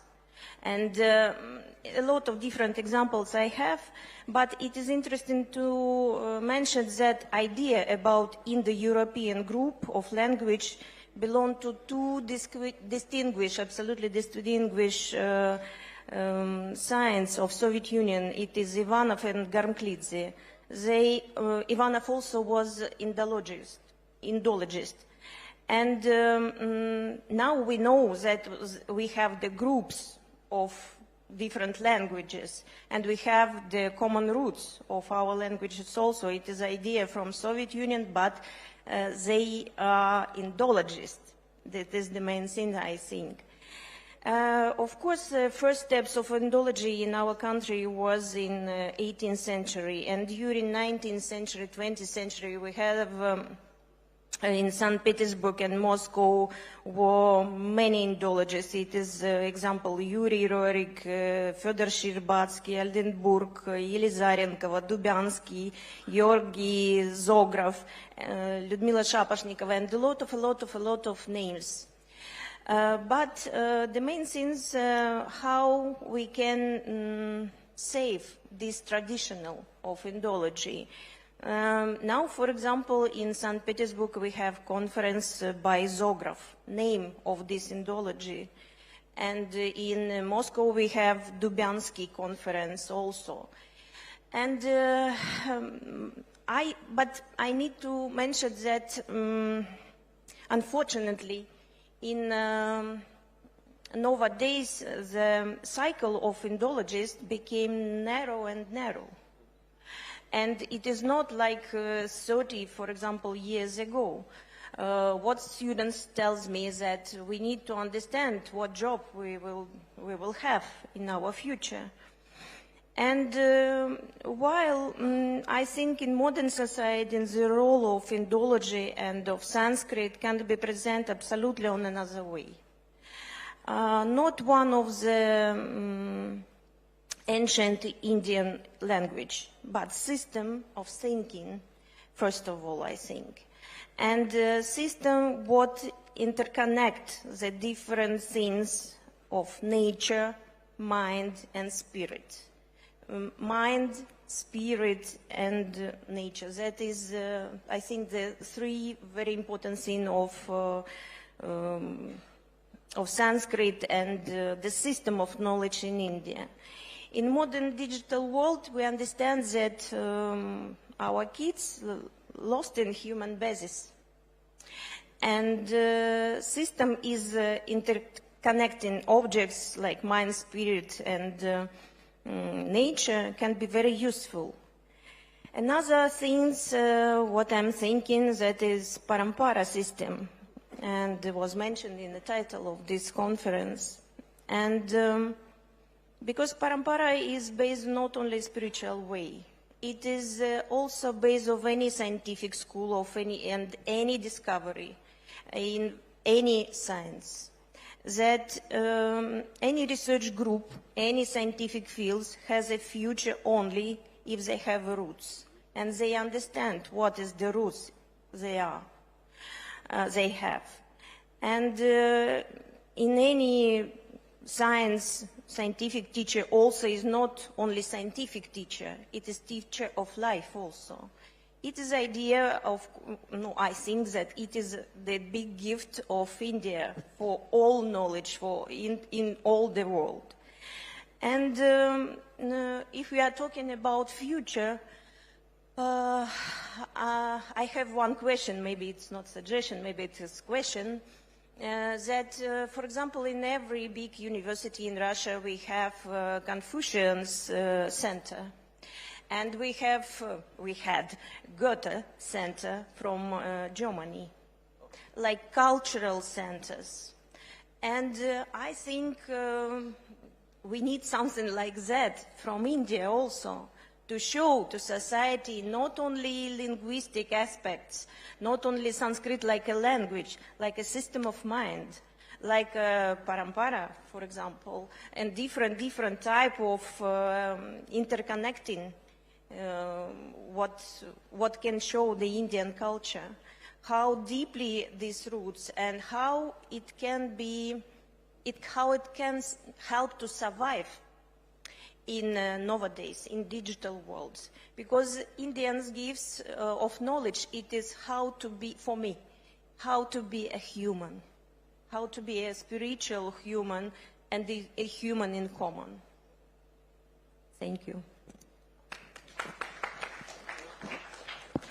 Very nice. I think you have said some very, very important leads which are very much part of how we define Indosphere.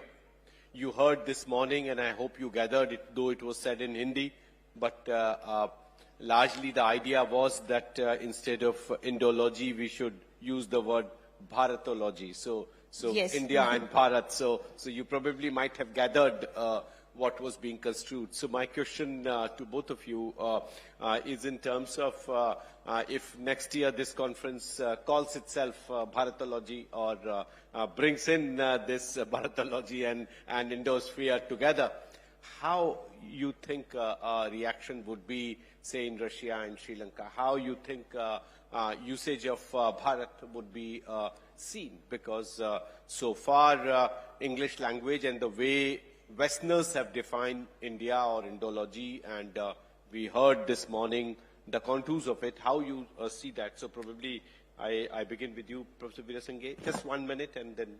Okay. Actually, in our region, India, Sri Lanka, Nepal, Bhutan, like this country, we have very rich intangible heritage. We have a challenge of disappearing this tangible heritage.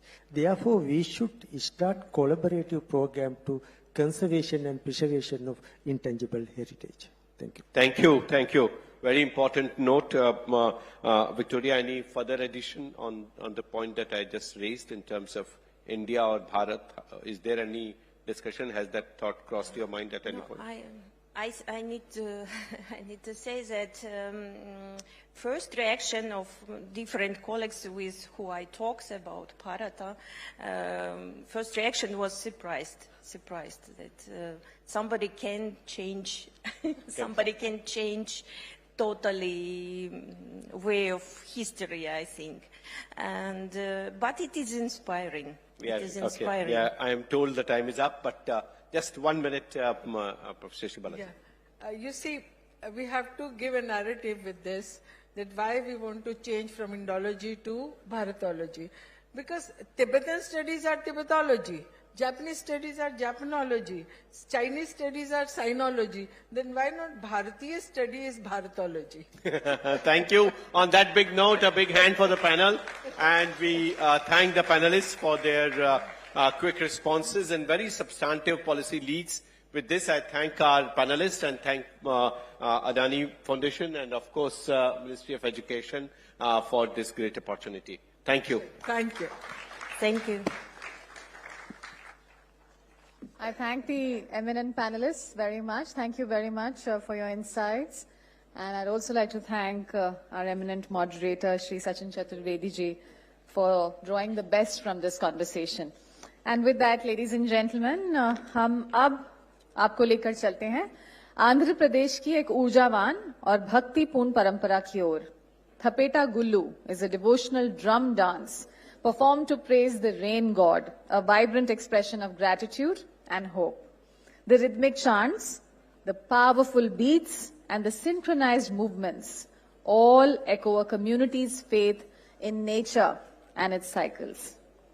And this is going to be a wonderful performance, ladies and gentlemen. So I request you and I invite you to please get your hands together and welcome our performers as they present the spirited Tapeta Gulu.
Tathema.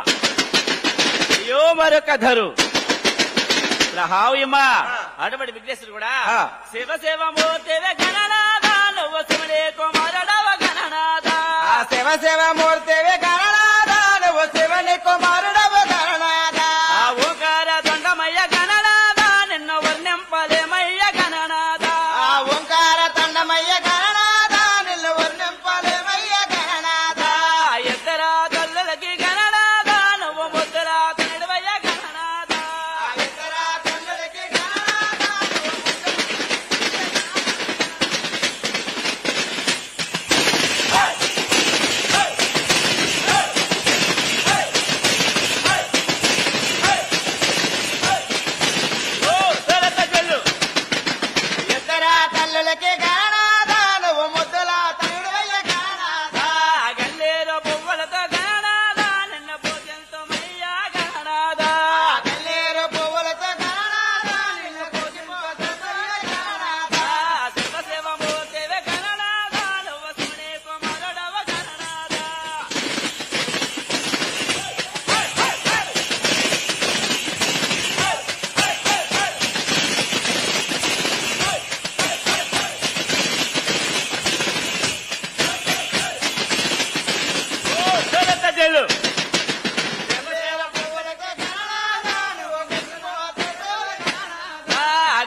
మూర్తివే Gananatha నువ్వు శివుని కుమారుడవ గణనాథ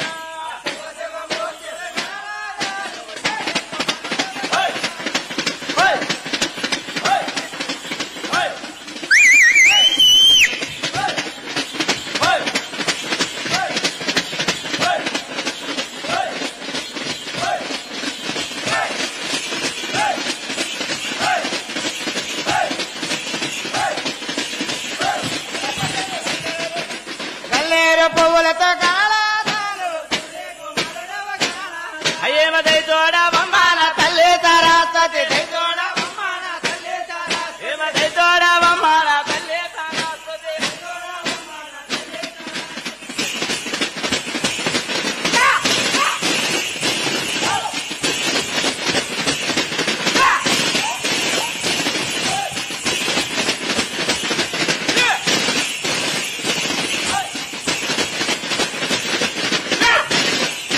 ఓ దొరత చెల్లు దైతోడ బొమ్మాన తల్లి సరస్వతి ఏమ తల్లి నాల్గపై తాండ వేలాడమ తల్లి నాల్గపై తాండ వేలాడమ భారతిని మృదు పదముల మృత్యద భారతిని మృదు పదముల మృత్యద అంజల దేశదనమ్మ సరస్వతి అంజల దేశదనమ్మ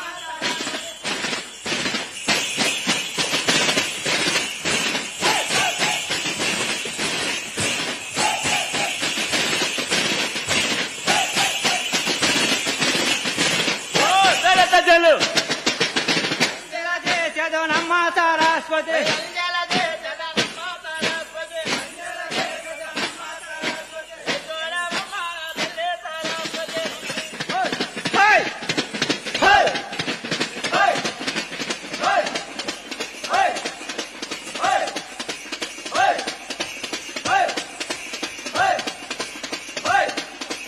హై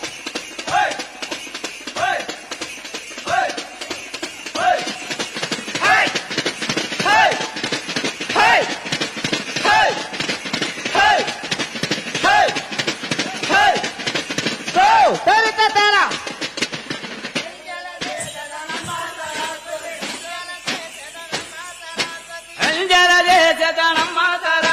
భారతి నీ ముద పదముల నమ్మితే భారత నీ ముద పదముల నమ్మితే భారత నీ ముద పదముల నమ్మితే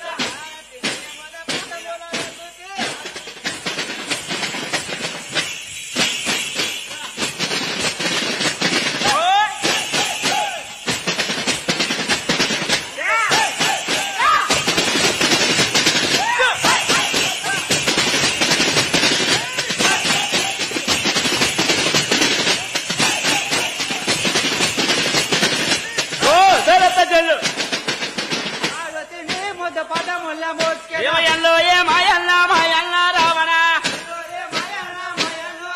ఏ రావణ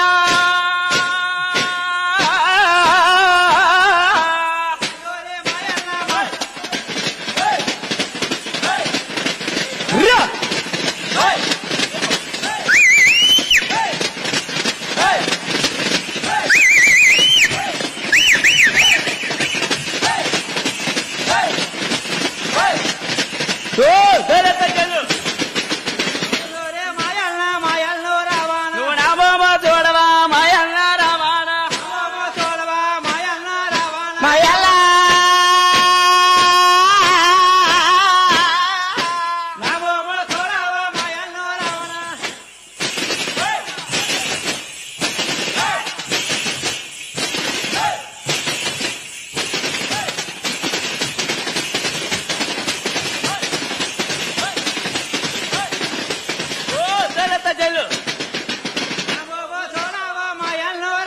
అన్నయ్య రావణ బ్రహ్మ ఎల్లవరి మాయల్ల ఎల్లవరి మాయల్ల మాయల్ల రావణ మాయల్ల రావణ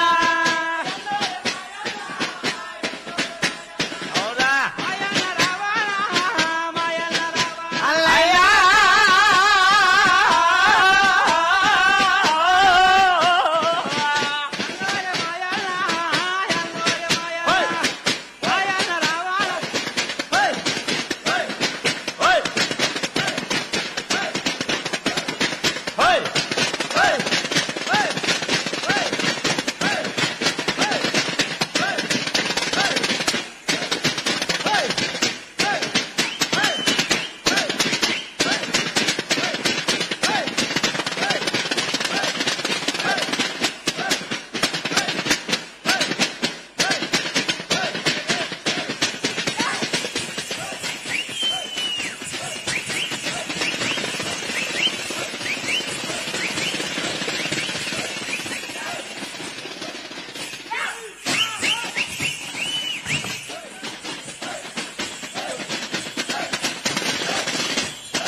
అనయ్య ఎల్లా మాయల్లా మాయల్లా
రావణ ఎల్లా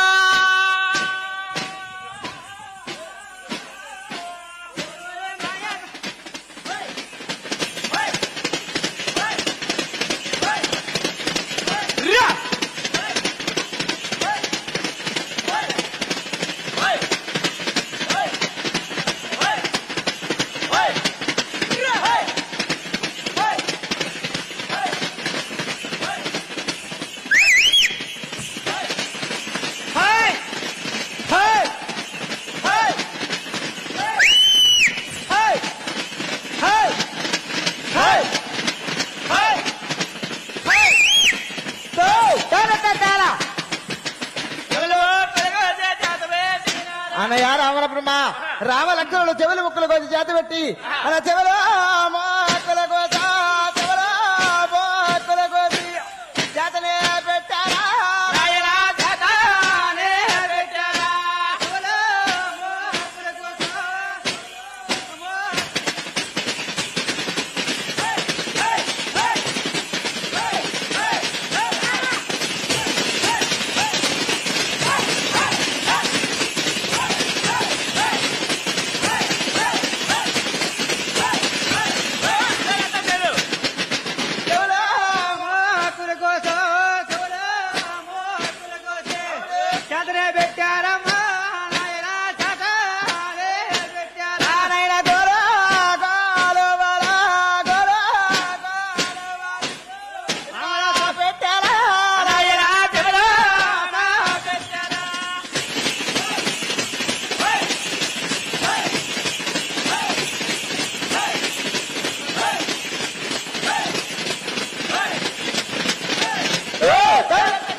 Thank you very much for giving great answer.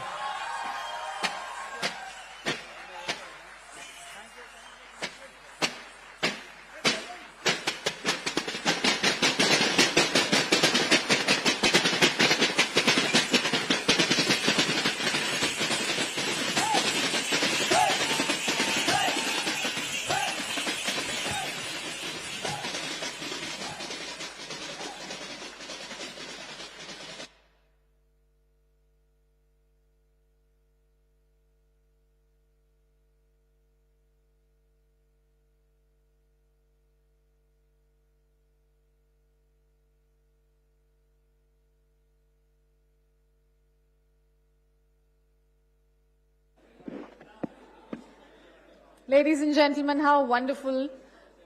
We express our gratitude to the Tapeta Gulu artists for such rhythm, precision and spirit. truly lifted the atmosphere.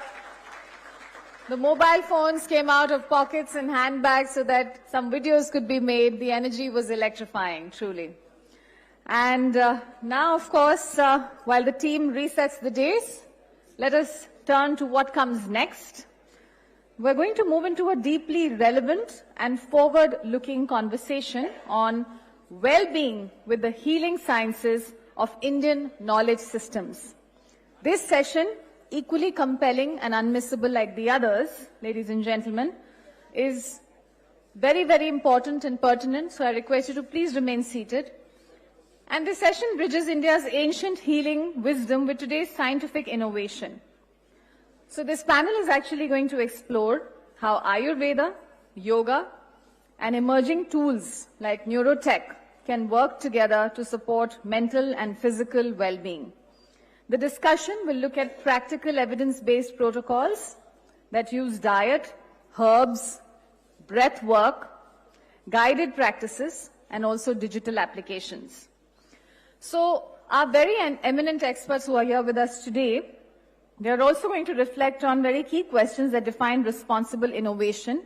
How do we ensure safety? What biomarkers should we track? How do we design clinical trials, protect data privacy, publish results with rigor? And ladies and gentlemen, these use cases touch each one of us. So this is a very, very important session.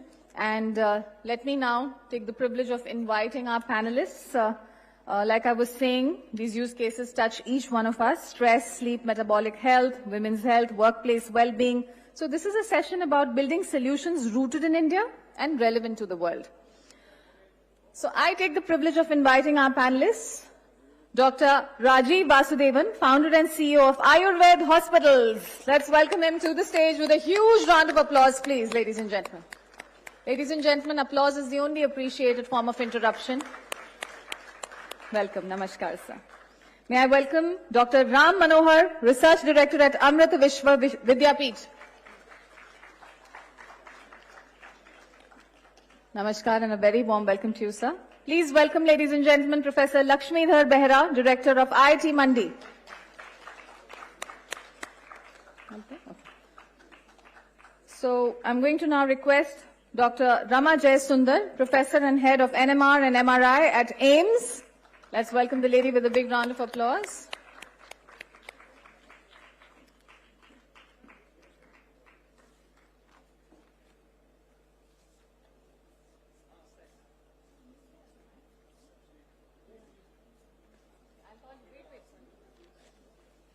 And finally, ladies and gentlemen, we welcome our moderator, Professor Ganti S. Murthy, IIT Indore, and the Ministry of Education's lead for Indian knowledge systems, who's going to be navigating this conversation.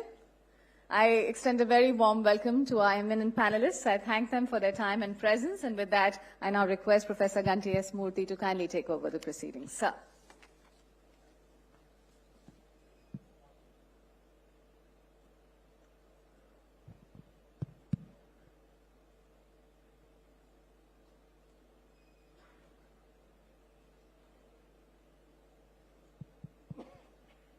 Matrubhyo Namah, Pitrubhyo Namah, Gurubhyo Namah, Sabhaye Namah, Sabhavadibhyo Namah.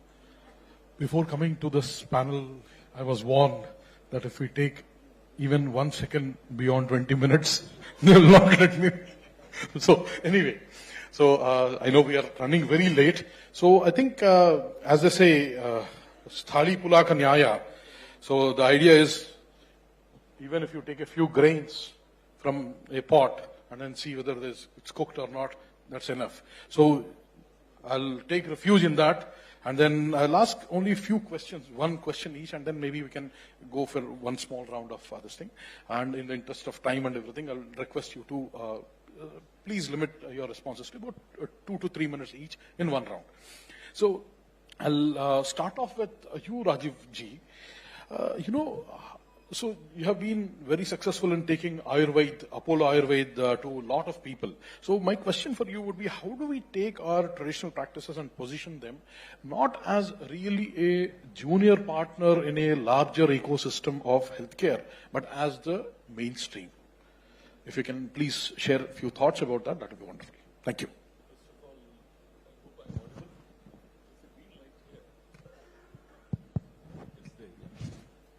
First of all, I'm thankful to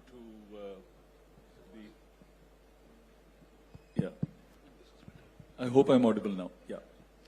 First of all, I'm deeply humbled being here today because amongst so many learned people, all the sessions that preceded and were most inspiring, and I'm almost numbed, including the previous session, but the fact is the coming together of like-minded, well-intentioned people in the pursuit of promotion of Indian knowledge systems is very heartening.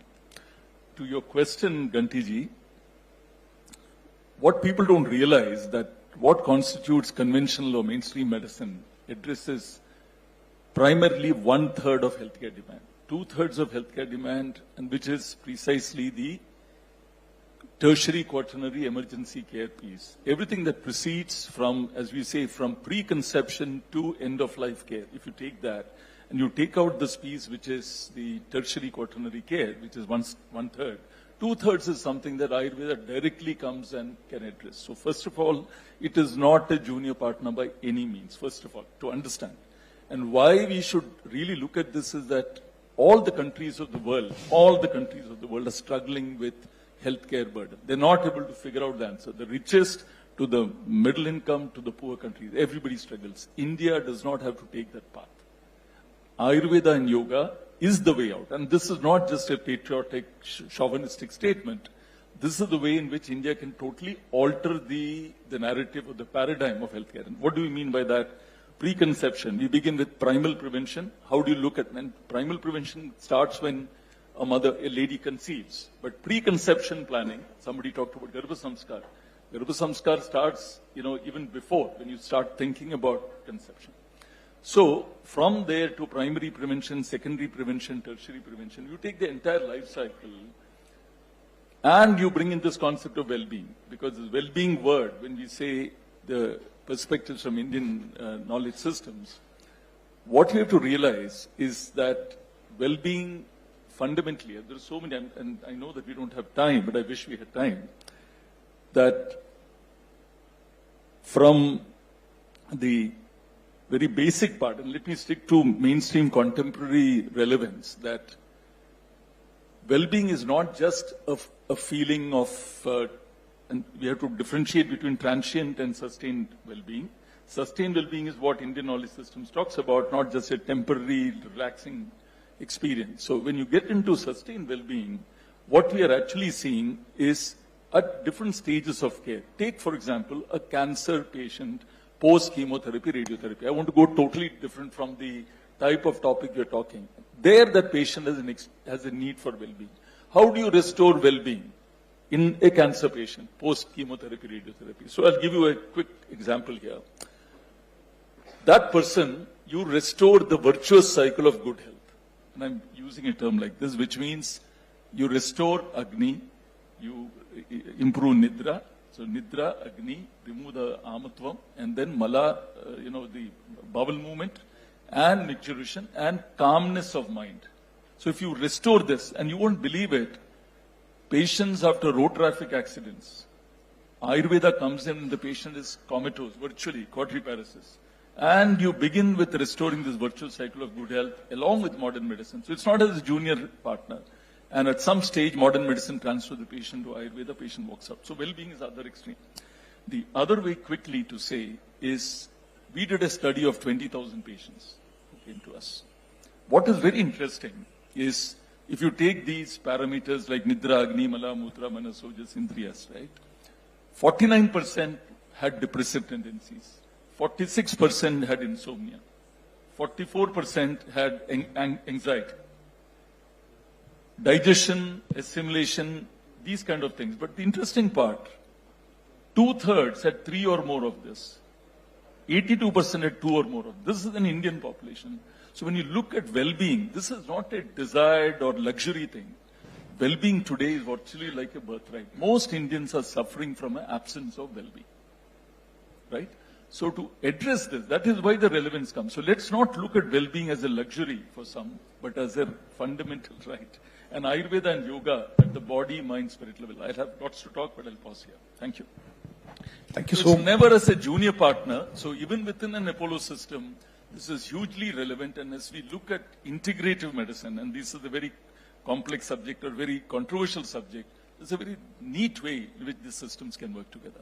Thank you. Yeah, I was going to go to one direction, but then you mentioned about the integrative healthcare and things like that. So, as Professor Ramanoharji, as someone who has worked with even NIH and a lot of allopathy doctors, and then trained in a Gurukula system and learned Ayurveda that way, and then practicing both and then pioneered some of the medicinal protocols and things like that. Where do you see, for example, I mean, how do we, I mean, first of all, the frameworks are very different, but then how do we really reconcile these if we want to do it? What would, based on your experience, if you can please highlight on that? Yeah, at the outset, I would say that I am very honored to be present here with amidst, dignitaries and to share my thoughts on this platform. So the first thing is what we have to understand is that medicine, healthcare systems exist for the people, for the patient, not for the system. So when we take a patient-centric approach, then there is a possibility. Integration becomes meaningful.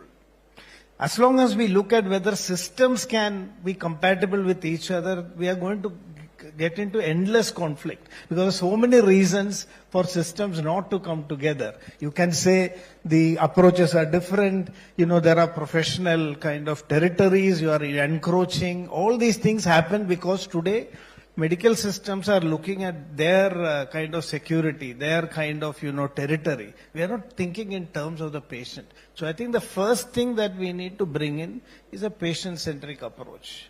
And that is why integration is necessary. And then we will be willing to kind of, have dialogues because the patient is our interest. The biggest problem in a country like India, where, we have a pluralistic healthcare system, and I am sometimes surprised that modern doctors say that, I've heard them say that, it's up to the patient to decide. It's their choice, what system they want. We cannot just budge from our framework. Now, this is a completely irresponsible way of looking at things. Because how can you allow the patient to integrate? They don't have the knowledge, they don't have the expertise. So if you are really thinking in interest of the patient, they will have to come, together. Now the actual question, because of the conflicts between the two systems, how can they even integrate? I think it's basically if we have dialogues, it is possible. What we need, I think, is a meta framework, which can accommodate diversity. And Ayurveda was basically right from the beginning having this approach. So I think it is from the Ayurvedic framework that we can have a kind of broader overarching approach to integration. Because you see in a Samhita like Charaka Samhita, this pluralism, diversity of approach to healthcare was very much appreciated. Charaka says, Vividhani hi shastrani bhishajam pracharanti loge. You can just imagine 3,000, I don't know how many thousands of years ago, Charaka is talking about diversity in healthcare, that there are different medical systems and approaches in vogue in the world. And how do we bring them together, on a broader framework? That is why Ayurveda has Yukti Vyapashraya Chikitsa, Sattva Vijaya, Daiva Vyapashraya Chikitsa, which accommodates, even rational healing and understands healing in a more broader context. Because in Ayurveda, the very framework of Tridosha Siddhanta, when we look at doshas, they are talking about dynamic self-regulation of the body. When you think about Agni, it is metabolic adaptation. Then Dhatu, structural harmony. And when you have Atma, Manas and Indriya, it is, and then Ayurveda goes into planetary health. We always talk about Ayurveda today as person-based medicine. What I would say, Ayurveda is not person-centric, it's first nature-centric. If nature is not healthy, we cannot be healthy. So we can see that Ayurveda has these complex overarching frameworks which will definitely allow modern medicine to be put in the right place. Just one other thing I want to say is that our Shastra is basically translational in outlook. Just 2 points and I will conclude. One is that we have what I can say is a translational continuum. Ayurveda is a knowledge system based on Tattva Shastra Vyavahara framework. The ultimate goal is Lokanugraha. Charaka says, Yascha anyadavi vedarthad avipiritaha parikshagai parikshitaha Lokanugraha pravritto shastravadaha. That is what we call as a shastra. The ultimate goal is. So tattva is a principle. Shastra is the theoretical models that we create to make those principles translational to address human problems. And those applications are vyavahara. So this is matching very well with the modern translational continuum. Even with the 9 TRL levels, actually we are working on this modeling. And then when we come to validation, we have an evidence continuum. Because we say Shruti, Yukti and Anubhava. What is there in the text? It should be supported by rationale. And that rationale should be validated actually in experience. So this is the evidence continuum where rationality, what you call as Yukti in Ayurveda, rationality is not a nice word. We can say mechanism, understanding how things work. This was continuously like a closed loop system, continuously verified. And knowledge was, finally the test of the thing was, is it actually applicable, useful to society, which is the idea of Lokanugraha. We hear from Bhagavad Gita, that term came up, Loka Sangraha, but in Ayurveda we have a concept of Lokanugraha. And that goes beyond Sarva Bhudanukampa. That is the theme. It's not just for human beings, for the whole of creation. That is how this knowledge system was envisaged, this translational and evidence continuum. Thank you so much, Professor Ramanoharji. You were talking about the evidence continuum and things like that. I'll come to you, Rama Jayasundarji, Professor Rama Jayasundarji. Your life has been something where, it's incredible how you trained as a physicist in Cambridge, and then you came back, and then you studied with persistence how you got a degree in Ayurveda, and then you are really now heading the NMR department there and things like that. And there, again, taking this thing forward, what Professor Ramanoharji was saying, this evidence-based things, you are investigating new methods of using new methodologies to say that the principles are eternal, but the methods keep evolving. And if you can please talk a little bit about that, and specifically what I'm looking at is, how does these modern technology, how do they help us kind of reinforce our systems? So let me first thank the Adani Group and IKS Division of Ministry of Education for inviting me and giving me this platform to share some of my thoughts on Ayurveda. I have slightly unconventional thoughts on Ayurveda probably because of my training as a physicist. And when I studied Ayurveda, I was 41 years old. At the age of 41, I enrolled for the 5.5 years undergraduate medical degree in Ayurveda.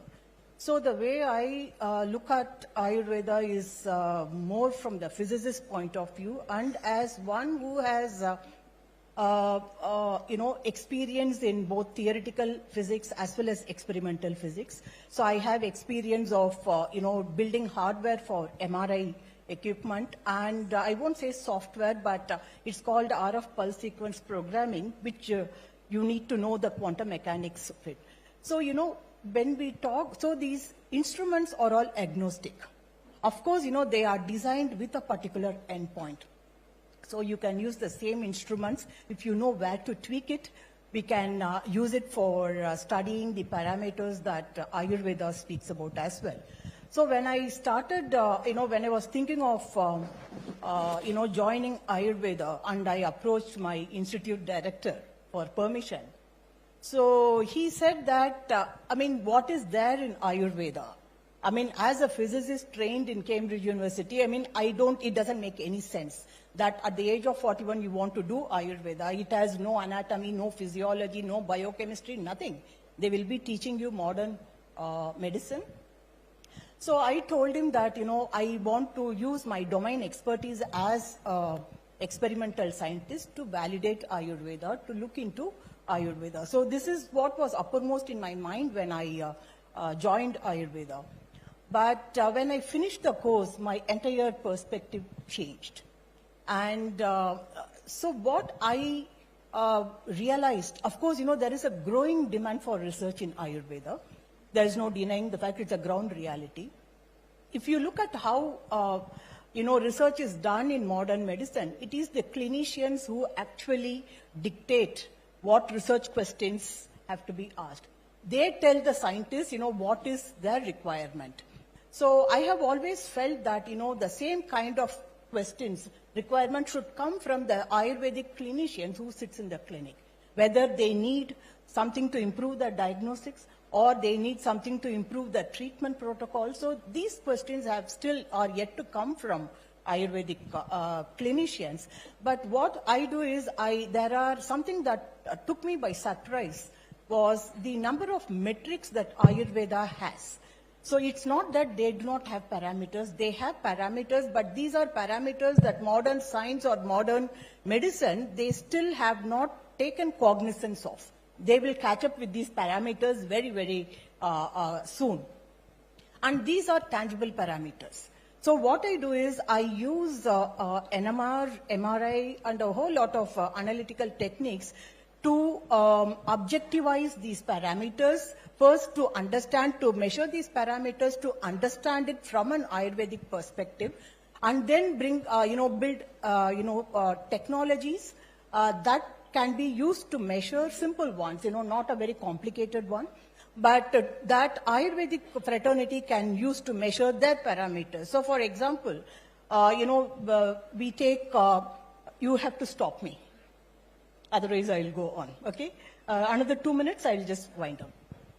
So, for example, how Ayurveda understands medicinal plants or the therapeutic attributes of medicinal plants is using a set of parameters called Rasa, Guna, Virya, and Vipaka. And, there is no point telling Ayurvedic Vaidya that this plant has, this anti-inflammatory molecule or anti-diabetic molecule. They need to know what the Rasa, Guna, Virya, Vipaka of the plant is. So I use what is called NMR metabolomics.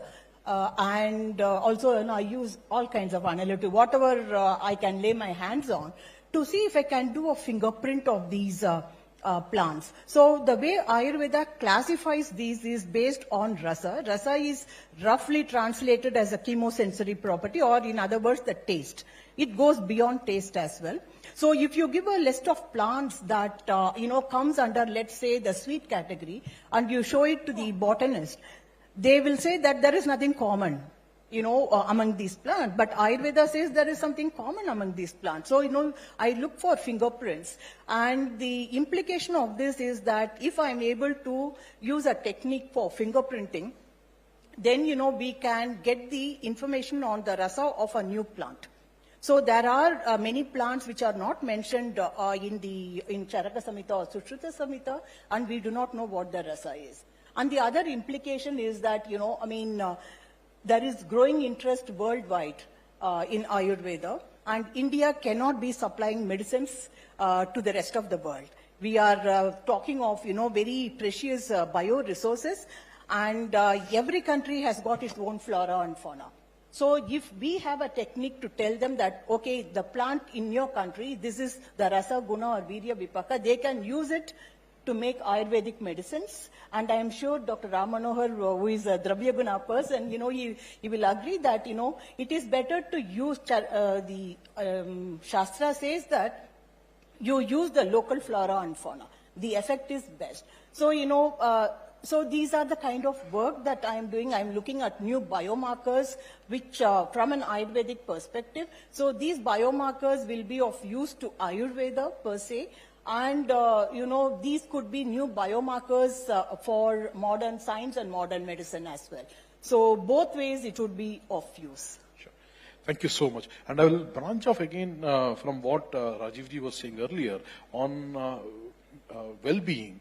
And then I will come to you, Professor Behraji, on that, because you are a leader of educational institution IIT Mandi, where you have to deal with so many students, and then even before that in IIT Kanpur you had dealt with thousands of students, and then your compassionate ways in which you dealt with these students was something that's legendary in both the institutions. So when you think about the mental health aspects, because this is something that our students, everybody, faculty, staff, everybody faces, and in general in the society also. So how do you address these issues by looking at the healing sciences. When I say healing sciences, I'm not just meaning the physical healing, but also the Panchakosha model. And then if you can please highlight a few things on those dimensions. Thank you. Thank you. Thank you, Professor Gantimarti, Professor and the Adani group for bringing here and putting me in the experts of Ayurveda. I'm nobody. Yes, I will give little perspective the way I have handled the students. And I'm handling the students since 1993 in a different perspective. Because I realized that all advances with your radiology and everything, that's there within science. We have not been able to decipher until now what is the difference between a living body and non-living body. And if you go to Gita, there are three categories of energy bound together. Physical energy, mental energy, and the spiritual energy. All three together. That's where living body. You can't separate one from another. But we know there is a hierarchy. Okay. Once the spiritual energy wants to depart, then this body automatically perishes. So the idea here is when we deal with the students' well-being, we have to make the alignment between these three energies. So one of the things that I always tell the students, you should remain physically fit, mentally alert, and spiritually connected. And most important, how much time we give them. For example, I have spent a lot of time with the students, whether it is cooking, going for a retreat, going for pilgrimage. That's where you really help them to grow holistically. But when we allow the students without any such involvement, and we are only stressing the physical involvement, that's where the problem starts. So the holistic means how do we align all three together? That is how. I'll just give a simple example. And this is a contrasting example. When I was in IIT Kanpur, one student is a PhD and a postdoc fellow from Calgary, Montreal. And he called me and said he has become dysfunctional. So I said, I'll help you provided you follow what I say. So he came. He came from Canada to Vrindavan. We ran a Gurukul there. I told my friend Srinivas Krishna, take all his gadgets from him. Right? And then he was given a schedule. He has to go to bed exactly at 8 o'clock night. Get up at 4 o'clock. And he has a schedule from 4 o'clock early morning to again 8 o'clock, out of which 6 hours in Gosala. When he came, his weight was 129 kilo. He was not even able to walk for 50 meters. He could not even lift the tokri of a cow dung basket. Now, in 3 months, his weight became 89. We didn't do anything. We didn't put any restriction on his. We just allowed him, but we said this is what you have to do. He has to do in his own pace. And in 3 months, he was all right, and he was able to circumambulate our 100 acres of land 10 times. Right? And in contrast, my own PhD student at IIT Kanpur, he became mentally depressed. But IIT Kanpur has a protocol. I can't do anything there. Right? So, although he was my student, I can't help him. Because IIT Kanpur protocol is that he has to act under the psychiatrist attached to the IIT Kanpur. And he was given some pill. His situation became worsened. All that I could do is that I used my students write his PhD thesis and allowed him to leave the place. That's all I could do. So here the central point is, according to our Sankhya philosophy, it is Mahatattva in the mode of goodness gives rise to mind. Mind is the only element in our body that has a mode of goodness. The more we associate the mind with mode of goodness, sattva, you will remain very happy. So whether it is satsanga, whether it is organic farming, whether it is the orchard, working in the orchard, community service, these kind of activities, and where people are working together in such things, one will remain very healthy. And this is what I have also verified while working with my students. And one of the most important thing, doing a community, running a community kitchen, engaging students in that, and taking that food and distributing others is one of the best way to make them really healthy. Thank you so much, Professor Behraji. You know, when you said physically fit, mentally strong, and spiritually thing, I was reminded of Taittiriya Upanishad. It says Ashishto, Drishto, Valishti, and then Anandavalli. You see that, and then it talks about the Ananda, and then even today morning we were talking about Nakarmana Prajayadhanena Tyagena Yena Amrutatva Manashahu. That is, and Tena Tyaktena Munjida. All these are essentially echoes of our civilization, where we are blending not just the physical health, but we are all looking at it from a very holistic perspective. And I think, and I will come back again to you, Rajiv ji, about, I mean, these kind of things, when you look at it, they involve a lot of time, because you need one-on-one counseling, one-on-one kind of thing. Do you think for a country of 1.4 billion people, what do we need to do to make sure that we have that kind of a one-on-one personal engagement with our between doctors and patients, so that this actually can be scaled up massively? Yeah, I think that is one area where Ayurveda really scores over other systems of medicine. Homeopathy has also got a similar practice. So typically a doctor and a patient spends about an hour and 15 minutes. So that is one area. But the reason that we have to get into this is because one of the core methods of reversing disease or ill health is the Nidana Parivarjana. So if you take Nidanas, which are the 5 contributory factors, Ahara, Vihara, Manasika, Agantuja, and Nidana Arthakara. So the first 3, if you really take, it is the diet lifestyle counseling, the mental counseling, and then of course looking at external factors and comorbidities, which can contribute.